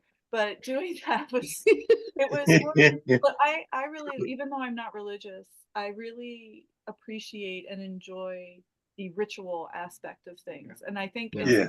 it's As a not out filter of method, you it's know, not out of religious belief, it's out of obsessive compulsive disorder and anxiety. Oh. Mhm. And ritual, it Yeah. matters. I feel that on a visceral level, yes. And yeah, and in some ways I actively fight against it because it's like, no, that's you Uh, don't need to say this mantra before you leave the house, or else otherwise everyone you know is going to die. Like that doesn't need to be. Yeah, that I also feel viscerally. But I enjoy, I mean, we both yeah. have, and I've studied, a lot of different religions from around the world Mm. because I love the ritual aspect and I love the iconography and I the like stories. it. Yeah, and the I story. love the story. Yeah, exactly. And I really liked the idea of us being in a position where if we can facilitate, something, if people want to get married and they wanted us Yeah. to do it, and we were like, okay, let's make Because this love is exactly. cool, love matters. Yeah. And if we can Yeah. do something just by being who we are, that can That's a Yeah. beautiful thing. make that Yeah. happen. Yeah. Or help that happen. And since we're not coming to anything like that with our own beliefs, so like you can just literally tell us what you want to have incorporated into it, and as long as it's not something that we are, staunchly opposed to, but couldn't imagine doing, Mm. having somebody in our lives close enough that would want us to perform a ceremony for them that would have some kind of shitty belief, that they Mhm. wanted to incorporate. But Put them in the I think story. it's just good to be able to, like we're blank slates with it. Like we will come in and we can just do, you tell us what you want. So Mm. We had some cool experiences with religion over the years with touring. Like we played a couple of times. We played a Christian youth center in Chicago, and Mhm. we got outside of outside. yeah. We got on the writer and I called him up about, look, I just want to make sure we have no issue with this, but we want to make sure that you understand this is what our material is about. We have backing video that goes along with this material. We're big believers in evolution and all of this stuff. We don't care what, we think it's really cool. And as long Yeah. as we just don't want there to be any sort of issue on your end. Issue on. Yeah. And they were great. They were great about it. They always fed us really well. Which was cool. They were like, no, we just want to make a safe place for kids, and we're not pushing this on people. Because it was all ages, so there were kids there who weren't Christian at all, and it was like, no, we just want them to be able to come to shows and Yeah. not have any. Have to worry about stuff like that. Yeah. Right. Yeah, and it was like, okay, that's cool. And they never, they didn't try to censor us or any. I mean, I was like, Yeah. of all the bands, you literally picked one that has songs about evolution and how, build no temples. Like, we're just like breaking down religion at every turn. And it's like, that sounds like the band to have at the Christian Youth Center. But Yeah. but it was nice because it was like, okay, if you're cool, we're cool, and Yeah. we're not gonna. Outside of what we're singing to you, we're not going to be preaching to anybody. And you're not going to be preaching to us, and we're just going to try to make it a fun night for people. And And get get them sanctified. Right. Other than that golden rule, I think, because honestly, my own personal belief system only has one other real big rule in it, which is you don't deposit your shit on somebody else without their permission. Yeah. Yeah. It's like you don't inflict that. It's like, or to quote, the St. George Carlin, it's okay to give the natives shoes, you just don't nail them on their feet. Yes. Yeah. No, that's an excellent saying. Yeah, nail it on their feet. Crucifix. So Besides so that, now, who are we to say what anything is? It's like I don't know. Like I think science is amazing, and I love learning about all that stuff. But beyond that, I'm just a little sack of water, walking around. As much as I love and we both love the stories, and we love the idea of the supernatural and all of these things. Like, even if you just definitively proved that was not a thing, the universe is amazing. Yeah. Like science is amazing. Like the fact that it doesn't exist is amazing. Like that's as magical as anything I can even remotely, like it's interesting to me that people have had to fold that out To so try and make it far so to- much more Right. magical than it is. I'm like, no, just look, the fact that you exist is Right. ridiculously magical, unlikely. Magical. So maybe just appreciate that. I found Yeah. great comfort in being part of that whole. I mean, and we don't even know. Like, we Right. still don't even know. Like, Um, I like being part of that process. Like, yeah. you know, if I had any inkling towards believing in something that has yet to be proven, it would be like on that physics end of things, like with like like string theory and parallel universe. Like, I want Mhm. that kind of stuff to exist. Mhm. I don't know that I believe in it any more than I believe in ghosts, Mm, but right. it still would be cool if, Yeah. you That's know, that's how I feel about things, you know. Mhm. If it's got to be cool for someone to think about it, you know. yeah. I And just then, think the possibilities are lovely. Much that's for like the sure. ogre thing. Yeah. If anybody out there can hook me up with chromatophores, let me know. Because like of all the things in the world, I there are very know. few things in the world I want. Chromatophores, He's that'd be so bad. sad that he can't. I can't like, and then make. Yeah. I don't Yeah, know what no, muscles I would- to make colors pop out. That'd be really cool. yeah, yeah. If reincarnation is a thing, I want to come back as a cephalopod. Well, that'd be cool. Well, then you guys could hang out. Yeah, That'd be right. great. I mean, Yep. Yeah. Come keep Yep. me- Yeah. I just think that, that's the part that I get frustrated with. It's like, I don't want to die, not because I don't want to be dead or whatever. I enjoy, like, I have so many ideas. I'm never going to run out. And Yeah, that's kind of my fear is like, I don't want to get to the end of everything and be like, no, I'm not finished with that project yet. Yeah. You Yeah. know, like, Yeah. I feel like I have finite ideas in my head because Mm. it's a noisy, stupid place. But Mm. I will not run out of things that I want to see. mhm. So that would be my. And the more that you see, the more Well, then you that get more generates ideas, the yeah. thing. Yeah, I mean, Yeah. you constantly be Danny. consumed. Or, yeah. I've got graphite ideas in my head, so Yeah, yeah. I've had spiritual moments that had nothing to do with any kind of supernatural thing, like, Danny? because of traveling. I'm sure you're My fine. favorite thing to do. I mean, we went to the Hey, man. VLA, the I Very love you. Large Array in New Mexico. Danny? like the movie Contact, where those 27 giant radio telescopes up on a Yeah. mountain in New Mexico, and it is the Mhm. quietest place you'll ever it's in go. a radio dead zone. You can't have radios for broadcast anything for like 100 miles around. Yeah, you have to put it on airplane mode, like, to go up there, and it's so quiet, and it's just so beautiful. Like, it's how our planet is listening to everything else Yeah. in the universe. And I mean, I cried a little bit when I saw Oh, that, wow. because I was just like, that to me is amazing. I cried when I watched the video of Arecibo like collapsing in on Exploding, itself in Puerto Rico. Like, There's this that sense, kind of stuff to me is just like, that's what spiritualism is to me. Like, Yeah. it's that sort of thing, and I'm like, oh my God, like, that's just so beautiful. Or like when we went to Bioluminescent Bay, to Laguna Grande in Puerto Rico, just, I mean, and that's not a mystery. We know why the water glows when you touch it, but Yeah. just seeing it, it was like, wow, what a cool planet. there Yeah. was a sense of standing there among these Yeah. this radio telescope, and you're looking up, and the sky that day was just beautiful blue, little puffy little, what the sky is like when you're puffy little clouds, fluffy little clouds, and you're seeing it kind of underneath them, and you feel so incredibly small, and you're just kind of like, we did this, here we are, we're like these tiny little bags of salt water, and we made this thing Yeah. that is listening to the universe, and that there's this incredible sense of like, look at in less than 100 years, look at what we did.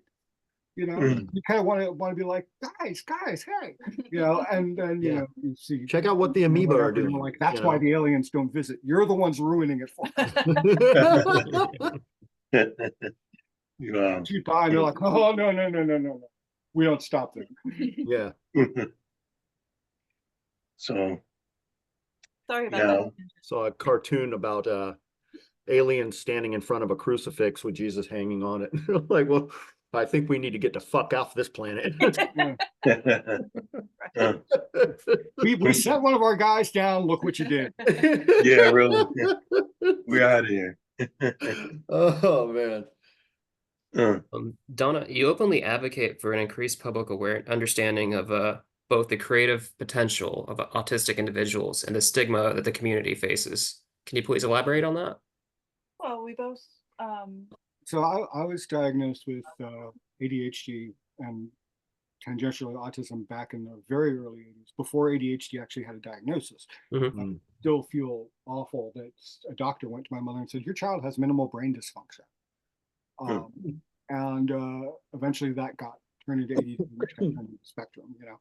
And I think that for most of the advocation Donna does is don't punch them.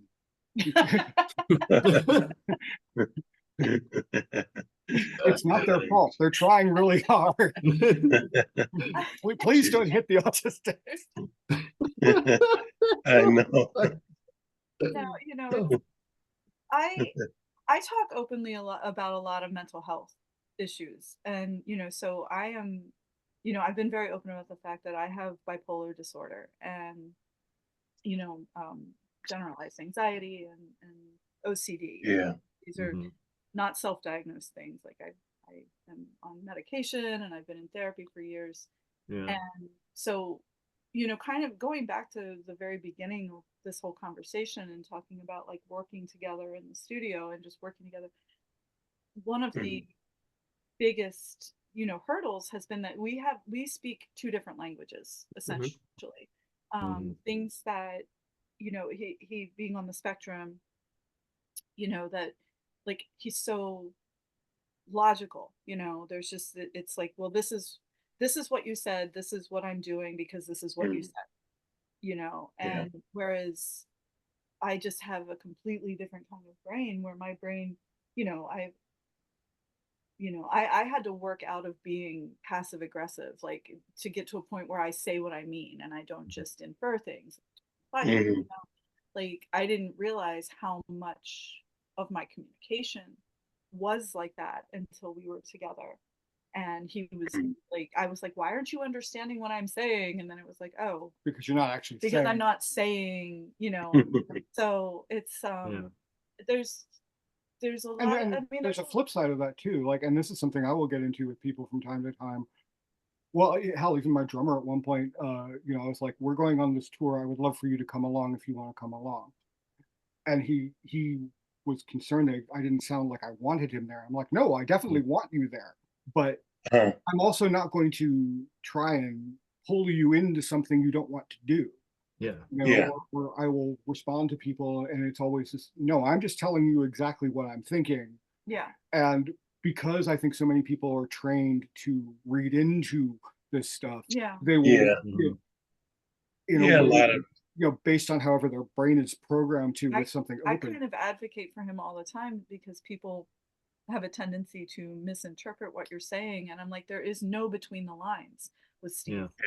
What he is saying is what he means. And that's, I mean, that, and even online, because you know, online is just can be a horrific place to try to communicate with people because you can't hear tone, and people will think that he's being aggressive. And I'm sitting here watching him type, and he could not be more relaxed.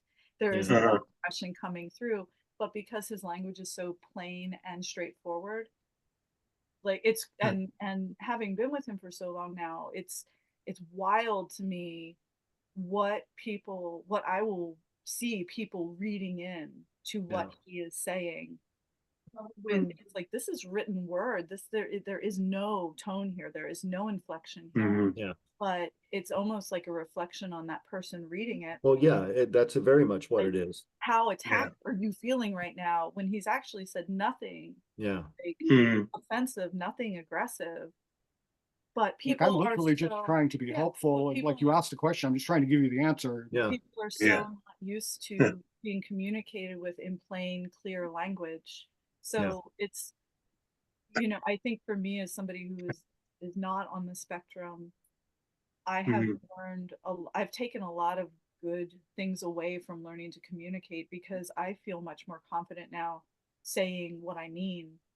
And, you know, and a lot of times I have to let my friends know, I'm like, listen, I'm not, don't read into this. Like, I am Yeah. telling you, if I say I want Yeah. to do something, I am doing it. If I Yeah. say I don't want to, that means, it doesn't mean I hate you. It means I don't want Right. to do that. I want you to do it. Yeah. Yeah. Yeah. So I've learned a lot from it. And I think that, I think there's always places that, you know, compromise, you know, we have to, he has to work a little harder to Mhm. try to interpret me sometimes. But, Yeah. you know, but that, you know, that's the nice thing about being open and talking about these things, is that, you know, maybe it can facilitate easier communication. I with think it's people. wonderful that the spectrum thing has become, people have become more aware, because when I Yeah. when I was a kid, so I went to this, and it's still open, it's called Oakwood in Northern Virginia. It's for ADHD and autism and stuff like that. And that, you know, I got pulled out of 7th grade and put in that for 3 years. And, you know, it really helped a lot, because all of a sudden, you know, I was in a class of like 8 or 10 people, you know. And at the time, autism was very much the absolute extreme version of it, where you have these poor kids who just can't turn their senses off at all. Mhm. Like, everything is just, every single experience, you touch them and they're feeling it in their entire body. Every Yeah. a sound is too loud. So, Yeah. so you have that, and then you have the ADD thing, and nothing really in the middle. And now people are starting to understand that there's That's this an actual spectrum. whole Yeah. branch, It and, is and what it it's, is. Yeah. you know, Yeah. and Mm. it's not that people, trying to think of the best way to put this. When, you know, we collectively, I mean, and it's, you know, this whole range. We're not like different or mentally ill or anything that like that. It's just, it just has to do with how you think, and trying to Mm. the hardest part of it is that communicating, and Yeah. Mm. you know, like, people, yeah, I definitely have a large issue sometimes with people asking me a question and I give them an answer that's literally just the answer, but for some reason they're expecting something, so like, social convention says to do something differently. Yeah. I saw a comic recently, or a comic, or a meme or something, and I thought it was actually really profound. And it was like, no, I don't want a what was it? I don't want to be dominated because it's a sex thing. I want to be dominated because I'm autistic and you're telling me what to do. You know? And I think there's a lot of truth to that, because Yeah. we're just at Yeah. situations and things like that, where there are certain things that somebody like Donna, they know instinctively how to emotionally respond to somebody to be engaged with them when they have a problem, or something like that. I don't. And so I won't know, and I've gotten a lot better about it, but I mean, I still get stuck with him. Like, I don't know what to do here. You're upset. I want to help. I can't fix it. I can try, but and it's like, well, I'm not asking you to fix it. I'm just upset. And it was like, okay, you want me to comfort you? And part of me is like, there. You know, it's okay. You know, You'll be all right. and because it would not occur to me, because I don't generally need that. Like, if I am upset about something, it's usually very specific, and unless it's once again, like a big interpersonal sort of thing, if I am frustrated with, you know, pretty much anything else in the world, it's kind of one of those, okay, this is pissing me off. I either can solve it or I can't solve it. If I can't solve it, then I'm going to ignore it. And if I can solve it, then I'm just going to go over here and solve it. It seemed at one point like that a little bit of a light bulb went off on for you, because we were talking about it, and I said, you don't have to understand how something feels to know that it is hurting someone else. Yeah. Yeah. And when I can Conversation. remember that, Yeah. absolutely. And that's the other flip side of that too, is because when you have the ADD on top of the autism, you know, the hamster wheel is always spinning, right? And so not only do you have all of these ideas going on, but there is also a chemical drive to be working on the art or whatever. And so that memory has to become bigger than that drive Has to go through is the hamster going. wheel, yeah. Well, it has to be bigger than the hamster wheel, Oh, yeah.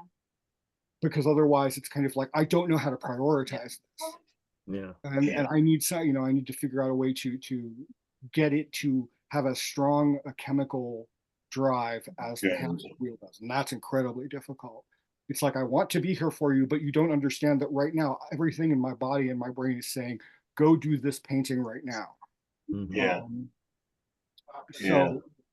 So there's, But you have taught me to speak in more in a plainer language, and I do yeah, and that appreciate goes a long way. It That really goes a does. really, really long way. Like, I need you to, and even if it's just, I don't need you to solve this. I just need you to be supportive. Oh, okay, that I can do. I've got, I always kind of compared it to the Terminator, where you have a menu that pops up and like, da, da, da, da, da, da, da, da. Yeah, I remember when I went on Adderall. I've been on Adderall for 20 years now, and one of the best decisions I ever made. I highly recommend, if you have ADD, get on meds for it. It will make things much easier. But one of the main things that it did for me was it gave me an extra half second to go, don't say that. I'll be right back. Oh, okay. Like don't say that, there's going to be a fight. And so you get to kind of like choose to be an asshole. Yeah. Like okay, there's 5 different ways I could approach this response, and this one involves me punching somebody, so let's figure this out. Yeah. So and Wow. my other big thing with That's true. kind of ADD awareness, as it were, is for those who don't haven't made that connection. Basically, with ADD, you're running around and your brain is constantly understimulated. Because of that, you become extremely susceptible to addictive behaviors, because you're constantly trying to fill that need. Sometimes, for me, I have done that with art. The chemical reward I get from making art keeps me going and gives me that focus and gives me the thing to do. I've managed to turn around and taken everything I love and turned it into work. But for people who don't have those outlets, they can turn to drugs, alcohol, gambling, pornography, whatever the thing is. It's can constantly give you just a little bit more. Yeah. And that can really fuck your life up. And I'm not saying anything can be done in moderation and whatever. You're a big advocate of better living through chemistry or whatever makes sense. But the point that becomes a problem, part of the reason that might become a problem is maybe you have undiagnosed ADD, and if you can get that under control, then you can actually do all the things you say you want to do. Yeah. So. Yeah. So, do you have any advice for younger artists who on or off the spectrum and with any and all abilities that you would want to share? Oh yeah. Don't do it. No. No. Don't do it. So I had Use.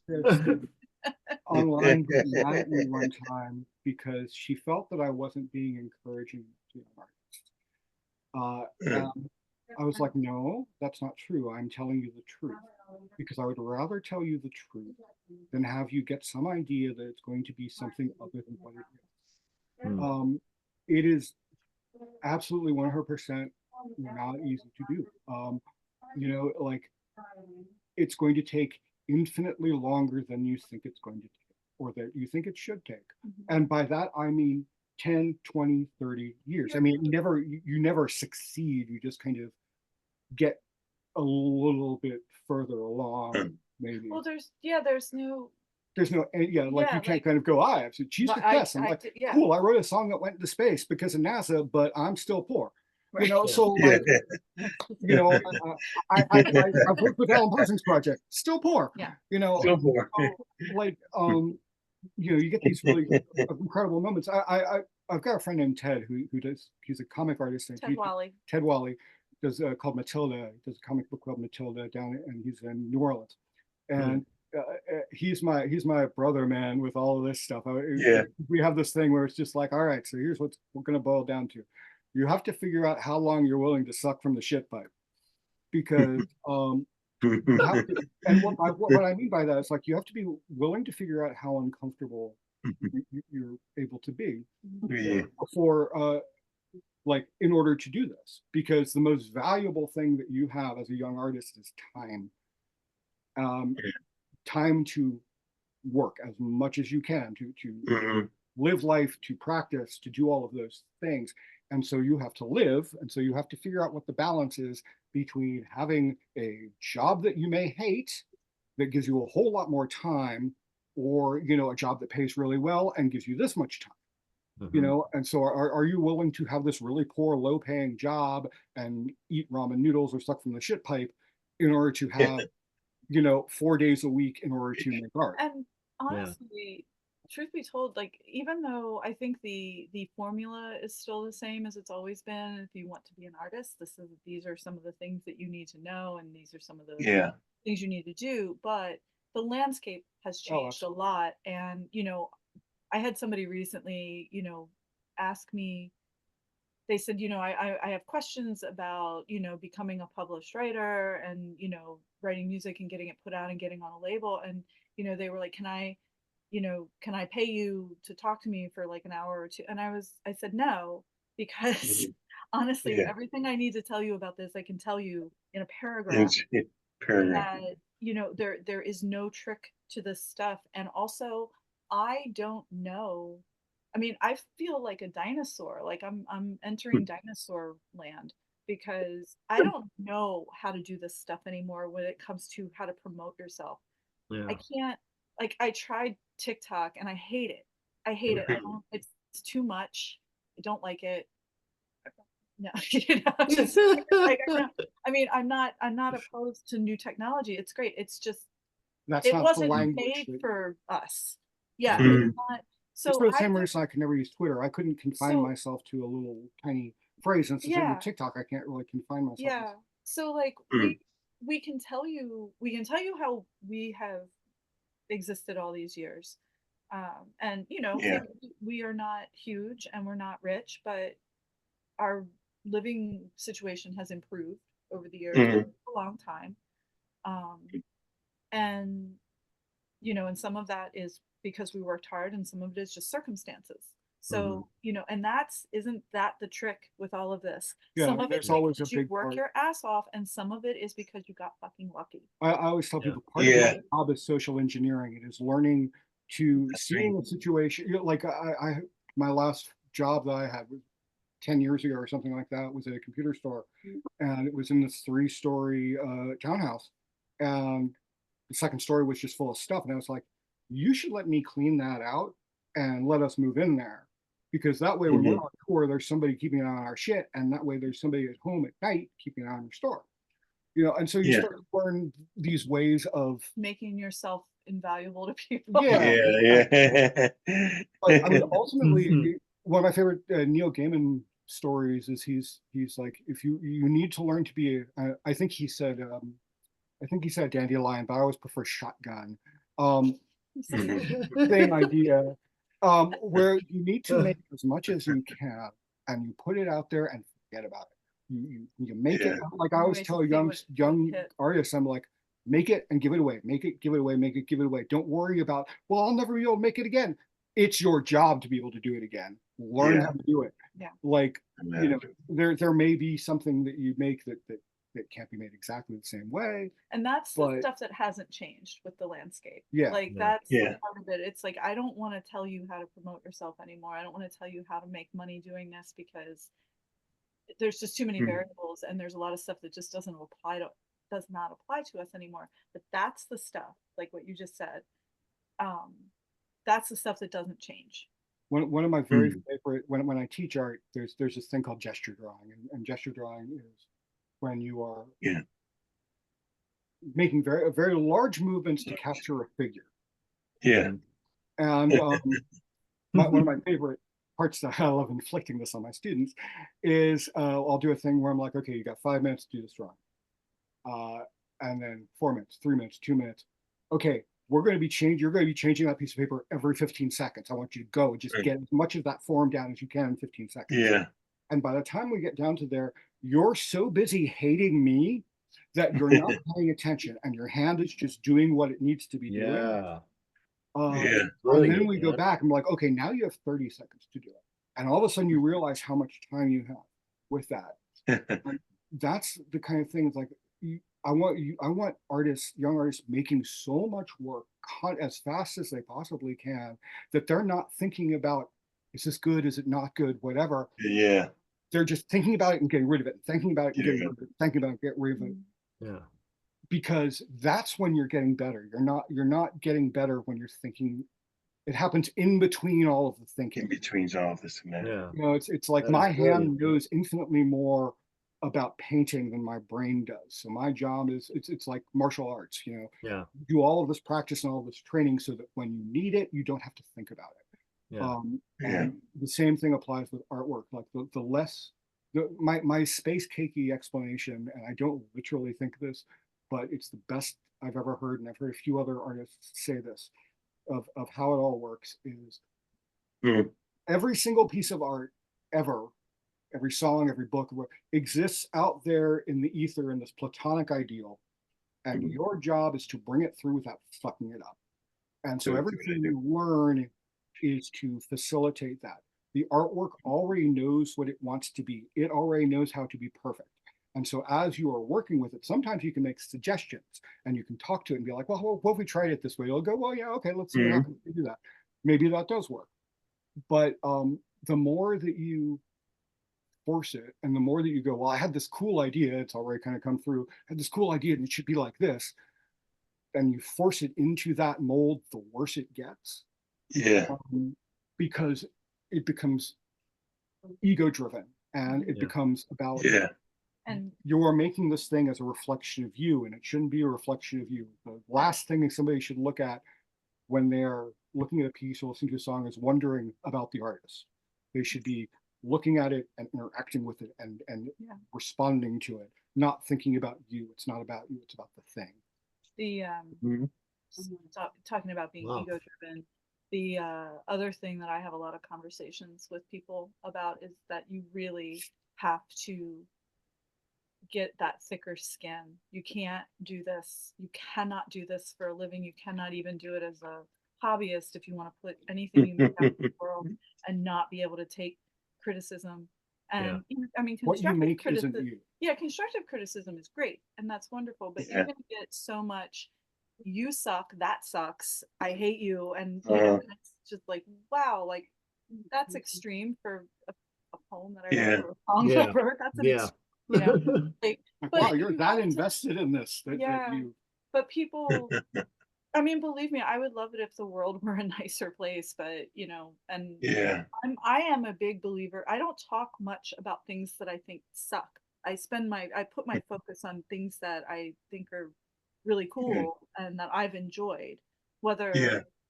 you know, I mean, my taste is questionable. Sometimes you could argue the merits of what I think is good and what isn't, but I enjoy it, so I don't care. So I'll talk about that. I Yeah, don't right. spend a lot of time on if I don't like something, I'm just not going to say anything more than and I don't think that everybody needs to do that. I think you're absolutely entitled to your opinions, but I just have encountered so many artists, especially younger artists, like, Yeah. and they just can't handle it. It's so personal if somebody doesn't like what they did, and it's like this Yeah. is not going to be the career for you if you get Yeah. that bent up, like that twisted up over. And I'm like, who is that person even that's saying that to you? Why do you care? First of all, Yeah, the And- thing that you make is not you. The fact that you make it, Well- that can be you, and that's cool. one of the things Yeah. I always say to people, it's like, there are people out there that will tell you that Picasso sucks. They will tell you that Edgar Allan Poe sucks. They will Yeah. tell you the masters suck. Mhm. So if people Public will records say was that, tolerance. that's true. If people will say that about the most famous artists in the world, why do you think no one's going to have a shitty opinion of your stuff? Yeah. Like, why Precisely. are you better than them? Are Yeah. you like, are you Yeah. are you No, that's an so amazing good point. Yeah. that no one in the world could ever say anything bad about what you've made? Like, it's just Mm. but But Hmm. life is so much easier if you just don't. I care if people think I'm a good person or not. I don't really give a crap if you think I'm a good writer or a good musician. Yeah, You like my stuff or you don't. Right, Like, it's like, Yeah. yeah, it's like, yeah, I know that I'm good at what I do. And I have a catalog of bullshit that I've put out that yeah, this is how I make a living, so I must be good at something. So Yeah. you don't have to like it, and that's cool. Like I care. Like your opinion does not matter to me. Um, Hmm. and Jeez. like ultimately, the only thing, like, her opinion matters. That's about it. Like, you know, well, and then that goes into constructive criticism. So when we have friends and peers who also do this stuff, and see, that's the Mhm. thing. When they're a friend or they're a peer, they're not going to come at you and say it sucks. They're going to come at you and say, "Hey, do you want some feedback on this? Because I have some ideas." It's not just about what isn't working. It's what could you do? Like, here's what Yeah. I Yeah. would do to make Yeah. them interested. So, like, and that is wonderful. One of my favorite things about writing is when it goes through the editing, when it goes to my editors. Mhm. I love Yeah. that. And I've had people say that's insane. Like, I hate getting my stuff edited. And I'm like, no, it's my favorite part because these people, um, Jennifer Barnes and Stephanie Wojtowicz, like, they are my primary editors with the books that I've put out. Yeah. They're there to help me make it better. mhm. And I love Mhm. them for that. I'm like, please make it better. Yes. Like, Yeah. I took it this far. Help me. Yeah.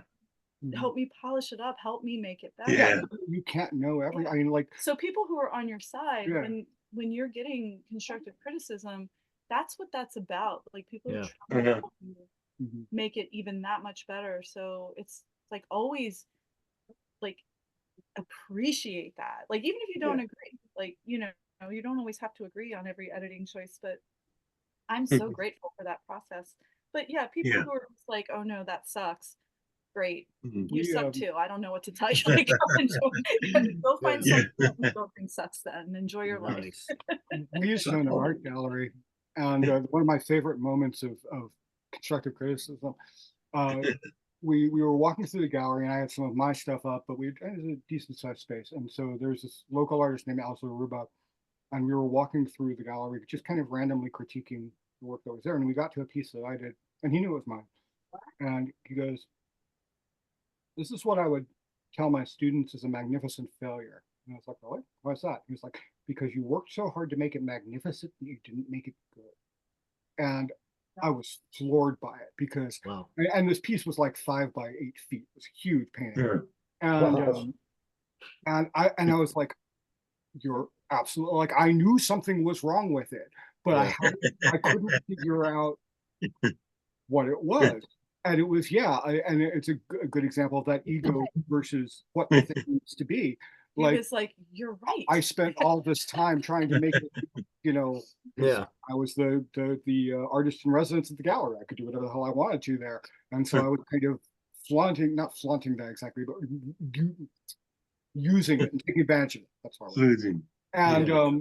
and yeah, like that. So that was one of those incredible moments of, you're absolutely right. You're absolutely right. Or That's it. like, we were on tour with this band, and the singer, it was the first time as a touring musician, as a vocalist, as a front person, as opposed to guitar. And he comes to me a few shows into it, and he's like, "So, what do you think of the shows?" And I was like, "I think it sounds really good." My issue, and nobody else in the audience is going to know this, I just know this because this is what we do. But I'm watching you move, and every time I see you do it, you'll go, "I look good in this position. I look good in this position. I look good in this position." And you're not moving to move. You're not embodying the song. You're going through a series of poses, Yeah. and Yeah. you're thinking too much about that. One of my Yeah. And you can events, see it. yeah, Yeah. with You can ego. see it. For many years, Donna had a hard time moving on stage because she had been taught to perform as an opera singer.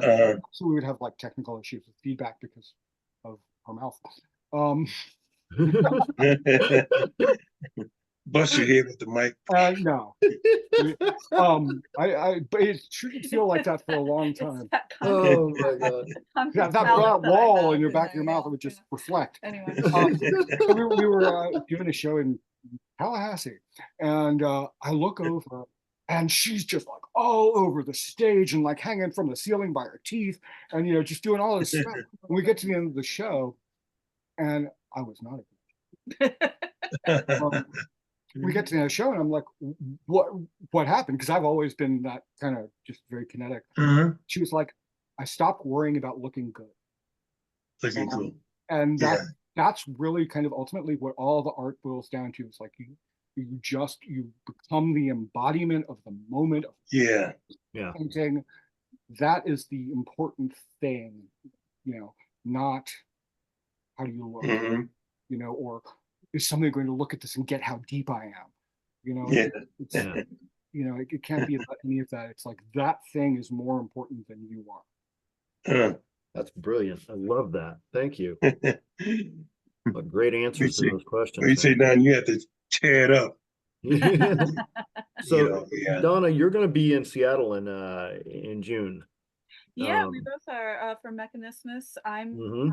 Ollie was nice enough to give me a slot to do my spoken word set Oh. again. Yeah. And then later that evening, Stoneburner's playing. So Yeah. Wow. I hope to be there at that show. Actually, I need to talk to Ollie about that, make sure I've got the ability to get there because I fucked up and didn't buy my tickets. So and I've got a few other friends that are playing that show as well. So nice.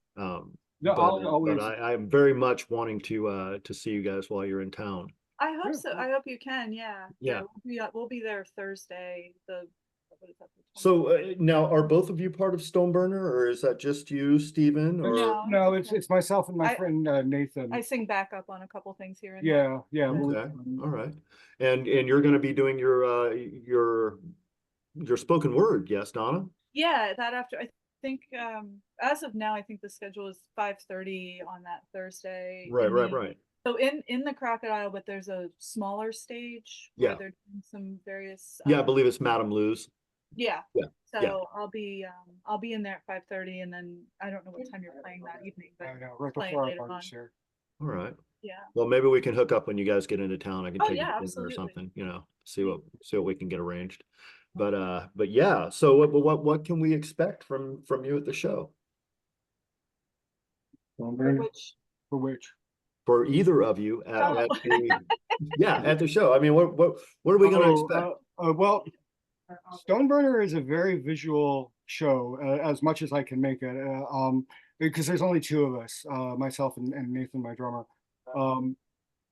And I'll be the guy on stage in the giant red wolf outfit. Oh, nice. So, yeah, it's, I have worked very, very hard to make the Stoneburner live show as big and visual as possible, given the constraints of budget and vehicle. So there's so I do backing video and all the other stuff because I built an instrument that I'll be playing at it, which is out, unfortunately, in the garage. Actually, tell them I'll be right back, and okay. I'll get that. You talk to him about your thing, and I'll. Oh, okay. Yeah. I didn't have too much to say. It was. Well, Now, is this going to be like a Nick Cave reading, where you've got like some musical accompaniment, or? No, it's going to be. So we have Steve's been putting together some backing video for me, but nothing. It's more just for ambient, visual noise going on behind me, basically. Right on. No, with this spoken word tour, I kept sitting there thinking like, well, what do I want to do? And I was like, well, I'm going to put together a bunch of different kinds of themes for different. And then I was like, this is stupid. Like, no, I'm just gonna go up there and read what I feel like reading and talk about what I want to talk about. And all these years of being in a band, like I feel like I'm pretty good at gauging the audience, kind of being the room. Right on. So I think, so to answer your question, I don't know exactly what I'm gonna do. Like I'm gonna get up it'll there. Be a surprise for all of us, right? Well, yeah, I'm gonna feel everybody out and see what. Yeah. But I'm not stressed about it. It'll be good. Yeah. I'll make sure it's an incredible crowd that shows up for that festival. Yeah, no, it really is. The crowd that shows up there is just fucking phenomenal. I've got a lot of friends involved with this show, or Yep. with that festival in particular, and the times that I've been, I just thoroughly enjoyed myself. The It's so much fun. camaraderie, Yeah, it is. you know, It's it a lot is. of fun. It's beautiful. I mean, it wasn't at a machinima. Was it a machinima show that I met you at originally, Yeah. Levi? It was. It Yeah. is. Oh, yeah. With Project 44. Yeah. Yeah, Yeah. and it was probably at Highline though. It was at the High Line, during- yes. so, Were yeah. you there? Yeah. Holy we- shit. We've been at all of them with one band or the other. Ollie has us almost every single year. Like he alternates Stoneburner and Ego. every Oh, year. okay. Because So- I'm usually there just for one of the nights to visit. Like, you know, when Klaus is in town, I try to get out to see him because Yeah. he and I are pretty close. And so when he gets out there, I try to get out on that night. And with work, I'm usually not able to get out every night of the show. Yeah. I know my friend Sev and Dre Robinson are going to be performing there this year as well with Nice. Sugar Hiccup, their Cocteau Twins tribute band or cover Oh, band. nice. And Here come- yeah, no, Wow. and I believe Marcus Van Prous is going to be there too from Christ Analog. Yeah. Old it's friend of mine. The lineup And, this year is amazing. Yeah, it's all- That is cool. it tends to be, but oh my Here we go. God, that is freaking amazing. Wow. I do Yeah. not remember that. Oh man. That's Okay, cool. Yeah, no, if I've got to kick the door in, I'm gonna get to this show. There's no way I'm missing it. So that's No just way the I'm head. The missing rest this. of it's stolen around. Oh my God, that's beautiful. You made that yourself? Yep. Dude, we've Yeah. got to hang out. And We this have is got the to hang other- out. Oh my God, look at that. I know. Wow. So I've been building this for a few years. Oh and man, it's that's fucking finally awesome. done. Where have I seen that? Probably on Facebook. Okay. Yeah. Wow. So with Ego, Oh I my play God, guitar, Yeah. but I'm always looking for. So the big problem with electronic music is that, It's a little kitty. that you particularly when there's tracks, if somebody's playing keyboards, you just don't know what's being played Yeah. live. And whereas when I play guitar, hit the strings goes room, or Yeah. the drums, it's kinetic and you can feel it. So I wanted to have something that I could use to play keyboard parts because I tend to think in synthesizer more than guitar anyway. And Yeah. all the guitars on tracks with Stoneburn. So I built this as a way of doing that. And I tried to really think through what the most not practical, what made the most sense as far as movement goes to translate what to do. It's not plugged in, so you can't see it, but so all the notes are played up here, and then Mhm. these all light up, so people can actually see Yeah. which notes are getting played and when. Yeah. And then this is just like a normal guitar, volume. The switches act like gates, so you can do just like with a guitar where you strum it and then you could go to Hmm. Yeah. manually Okay. gate. She's just like, And then there's this is the main control for it, and basically it's just kind of whatever it needs to be. So if I'm playing an ARP part, this is changing filter or It's changing. like the whammy bar. Yeah, exactly. Oh my So, God, that's you so know, I can freaking use- cool. can I tell them the two different times you played it for me? Oh, The first, so I try so hard to be supportive house. And and he amazes me every single day with what he Yeah. does. Yeah. Make no mistake. But when you've been together for 25 years, Mhm. you feel like a certain I feel it. I feel like if anybody's going to gonna say say something, I'm Right. going to say it. So Yeah, you're gonna say. he shows me a video of him playing it, and I was like, it's really cool that you made that. Like, What the fuck? I'm really happy for you that you finished your project. And after a minute, I was like, I'm sorry, I can't listen to that. I can't literally Oh make my God. my head feel uncomfortable.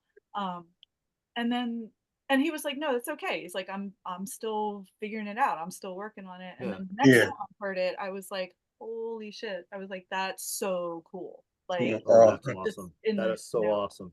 it was The first time you're like, what the hell is this thing? I'm like Yeah. the first time I was like, good job, buddy. You made Well, it. you know, I just thrown a synth down because I mean, all it's doing Oh my is putting God. out MIDI, so it can sound like whatever it needs to sound like.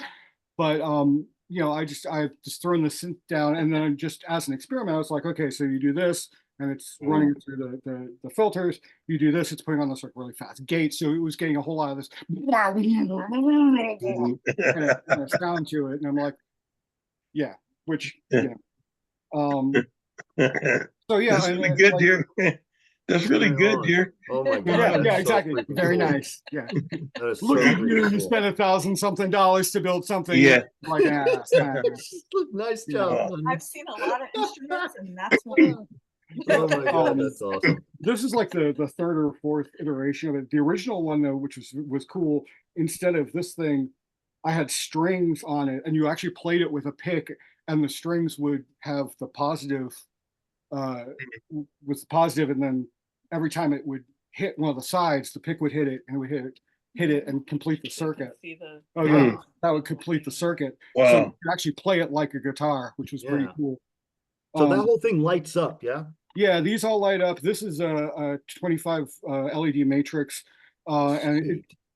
gives Man, a little I more tell you. information. It so there's a line that goes through and it shows you exactly where it is on this. And then there's one of the buttons here. So if I'm playing, you know, whatever note that is, this button knocks it up an octave, which doesn't sound all that cool until you put an arpeggiator on it. Oh, And then you're wow. doing this kind of like manual arpeggiation where it's like, you know, note up 12 notes, and you're like changing Mm. how it's being affected Jesus, all man. in real time. And then so there's the vertical, and then the y-axis is this, Yeah. you know, so Mm. you've got this kind of like That's fucking wild, man. turn it, Oh, and wow. then that part also is turning. And Oh. then it's just like different, so like that button there switches between synth patches within Uh, the song part. So like if part of it's playing an arpeggiated part, and then we get to the end of the song, So you and it's can play on it. drone, I'll hit that and then just go to that note, and then it changes. All right, I might need a few minutes with that thing. Yeah, And then just there's a saying. cool dude down here who's just an XY joystick. That thing is so Yeah. fucking cool. My God, man. So, Wow. That's cool. and the blacklight thing is just there because it looks cool, because I had already routed that section out, and otherwise it was just a big hole in the yeah. guitar. Where's That's the awesome. switch where you play Baldur's Gate? Oh, I'm just kidding. you know what though? I've seen people have taken MIDI controllers and turned them into Oh, I know. That's kind of why I was making the joke. But Oh my God, that's my awesome. first MIDI control, the first MIDI controller I ever had was made out of a joystick that was for flight simulators, so you could turn it. So I had built like this kind of voodoo looking thing with stuff hanging off of it, and as you change the position, it would control X and Yeah. Y. Yeah. So Mm. anyway, so a big part of, I'm not going to say that a big part of Stone Burner is that. A big part of the show is that I am perfectly confident in that Nathan and I could go up in street clothes and put on a killer fucking show with Stone Yeah. Burner, and Yeah. you know, with nothing, with no lights, no nothing. But if I can add more to it to bring the vision, because there's this Dude, whole if you've got thing. good content, there's nothing wrong with spectacle. Well, that and like, you know, so I have a new book coming out. This is the only copy of it. Oh, Lord. So this is Oh, a that is so graphic pretty. novel called Red in Tooth and Claw, and you'll notice the main character, Wow. the big red wolf. So Okay. about 5 or 6 years ago, I did an EP called Red in Tooth and Claw. That is ultimately, it's a love story about these two celestial wolves.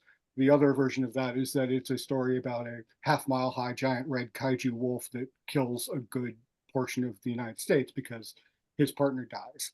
Yeah. It's a kaiju love story, yeah. Yeah. And That's fucking awesome. so I did that EP, and there's videos that go along with that, and the story wouldn't get out of my head, and so a couple of years ago I started fleshing it out with this book, and so now I have this. It'll be, you know, 200 something page Wow. story about these two wolves. And it is by far the single best thing I've ever made in my life. That is Oh, wow. awesome.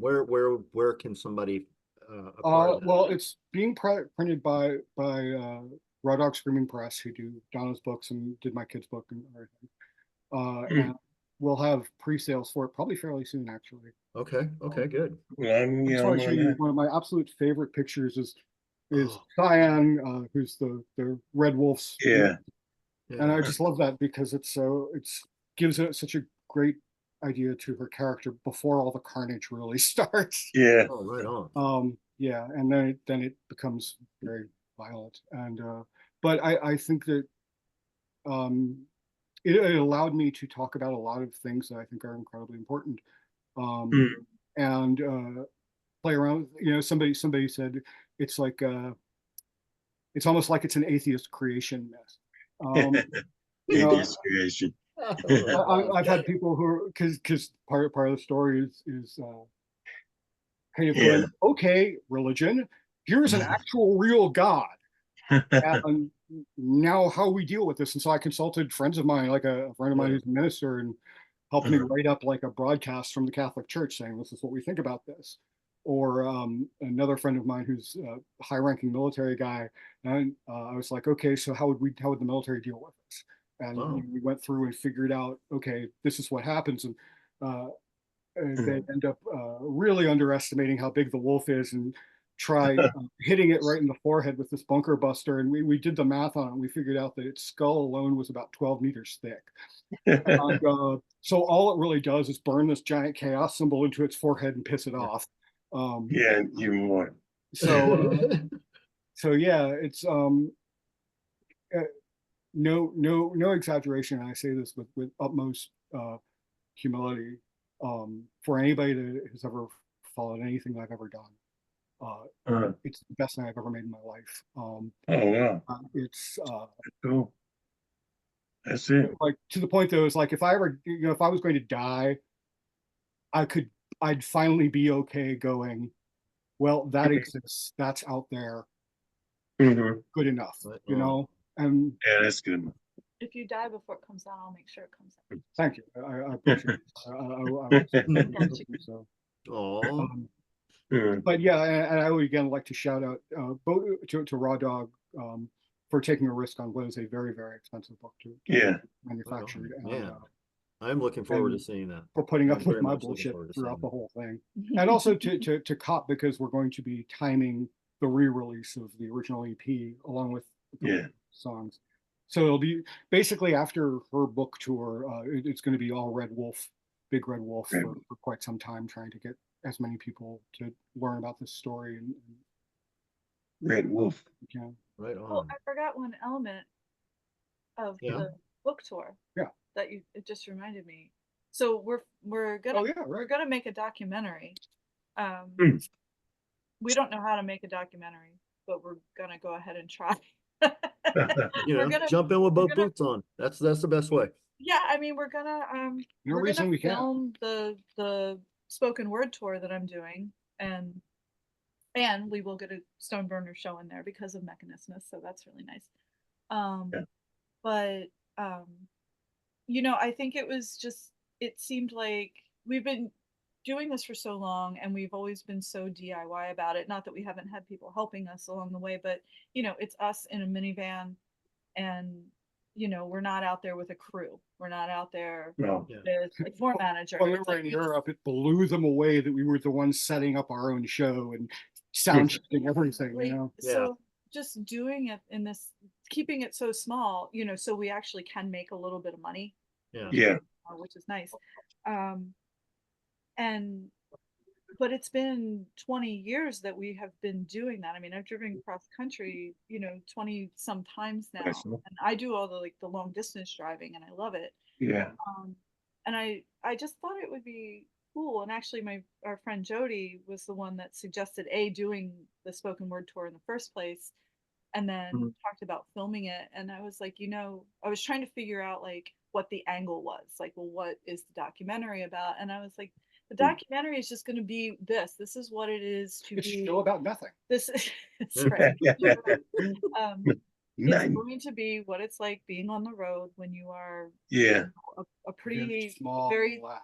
small, yeah, artist, and you're doing everything Yeah. yourself, and you have a shoestring budget, but the reason we keep going out there and doing it is because of what we get to see and what we get to See. experience on the road, yeah, and our friends and our our artist friends and our your fans and fans. our and Yeah. all the people we Yeah. work with along the way. Like, I want everybody else at home Yeah. to see, like, Yeah. okay, we've been doing this for 20 some years.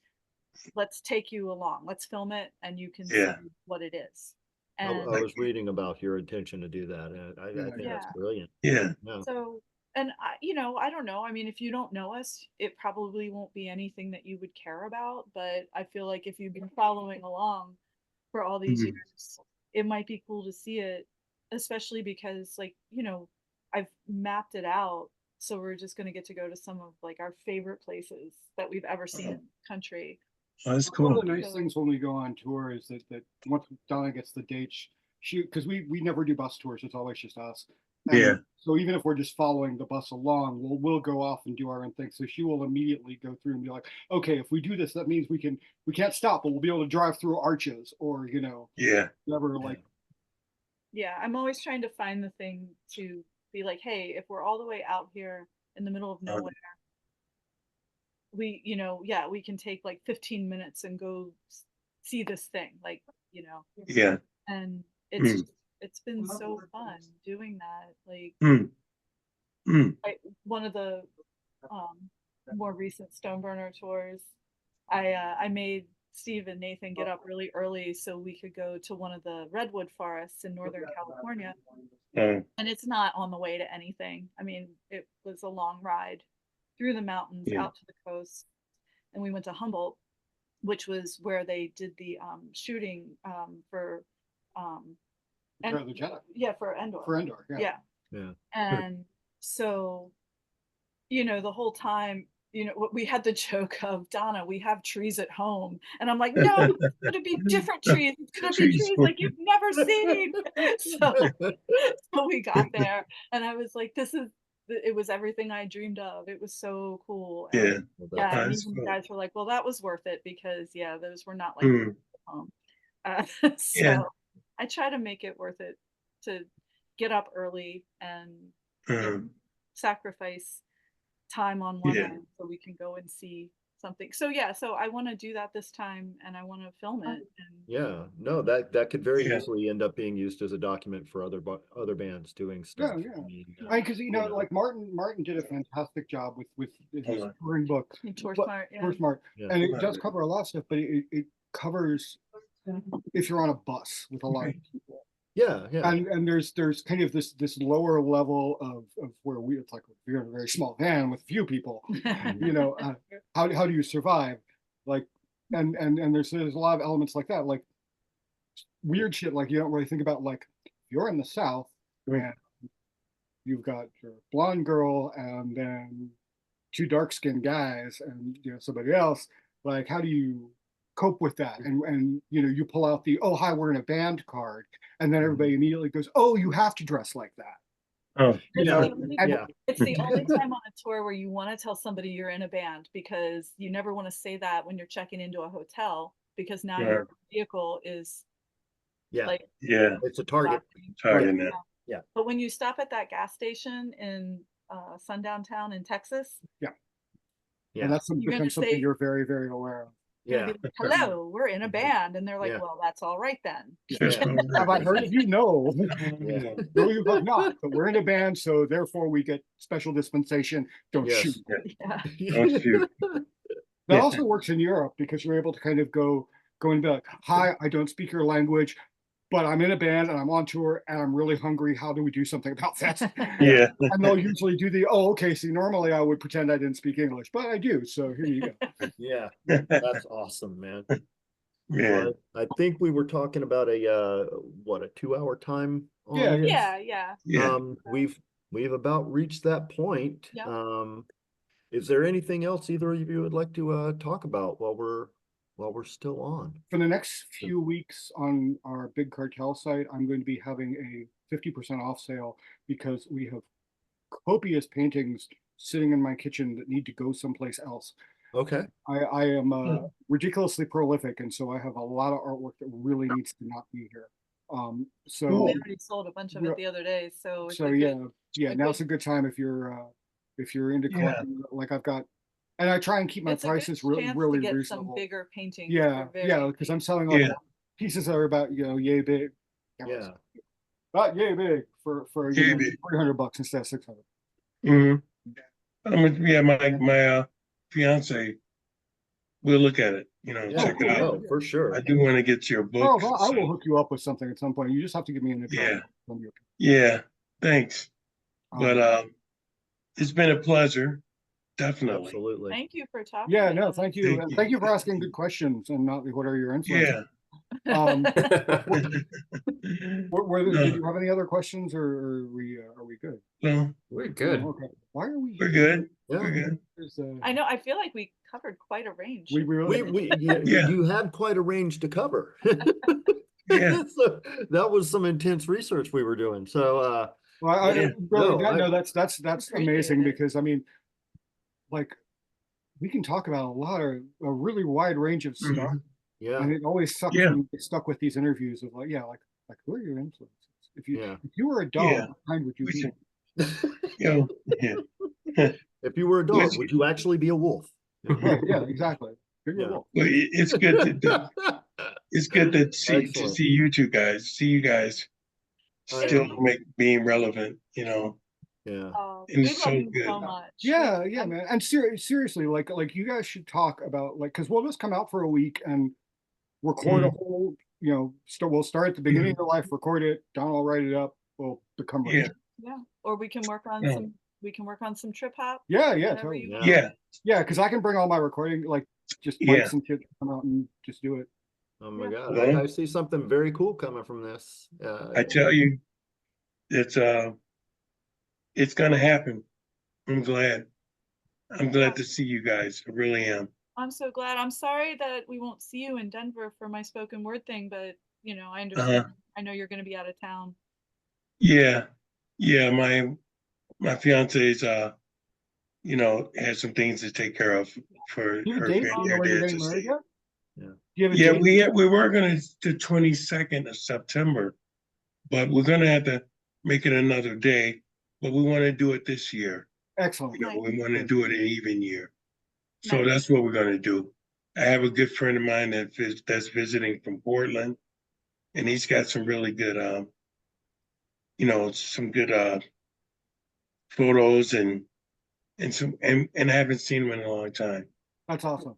And I haven't seen Sean from Cyanotic, Oh, yeah. Yeah. So keep in touch with those guys. Good. But other than that, the podcast's gonna keep going. Joy knows how to set it up so that all of us all can see it again. Good. Yeah. And Yeah, keep, absolutely. yeah, This is a great setup. It worked really well. Yeah. Yeah. Just let us know so we can promote. Yeah, yeah, absolutely. Yeah. Yeah. So that'll all come after after we wrap. Yeah. And Yeah. Thank speaking you so of, much for great experience. thank Thank you. you, man. Donna, Stephen, Being here. thank you so very much Yeah. for giving us your time today. I'm looking so forward to getting to know more about you both. Gang, this episode is dedicated to the memory of our friend Jason Lupo. Please remember, while being good to each other, also be good to yourself. If you're hurting, please don't do it in silence. You're not alone. Stay tuned for Yeah. more guest announcements. We have some doozies in our pocket. Expect the unexpected, folks. Love, hugs, and belly rubs. Peace. Guys. Yes. Thank you guys. Thank you.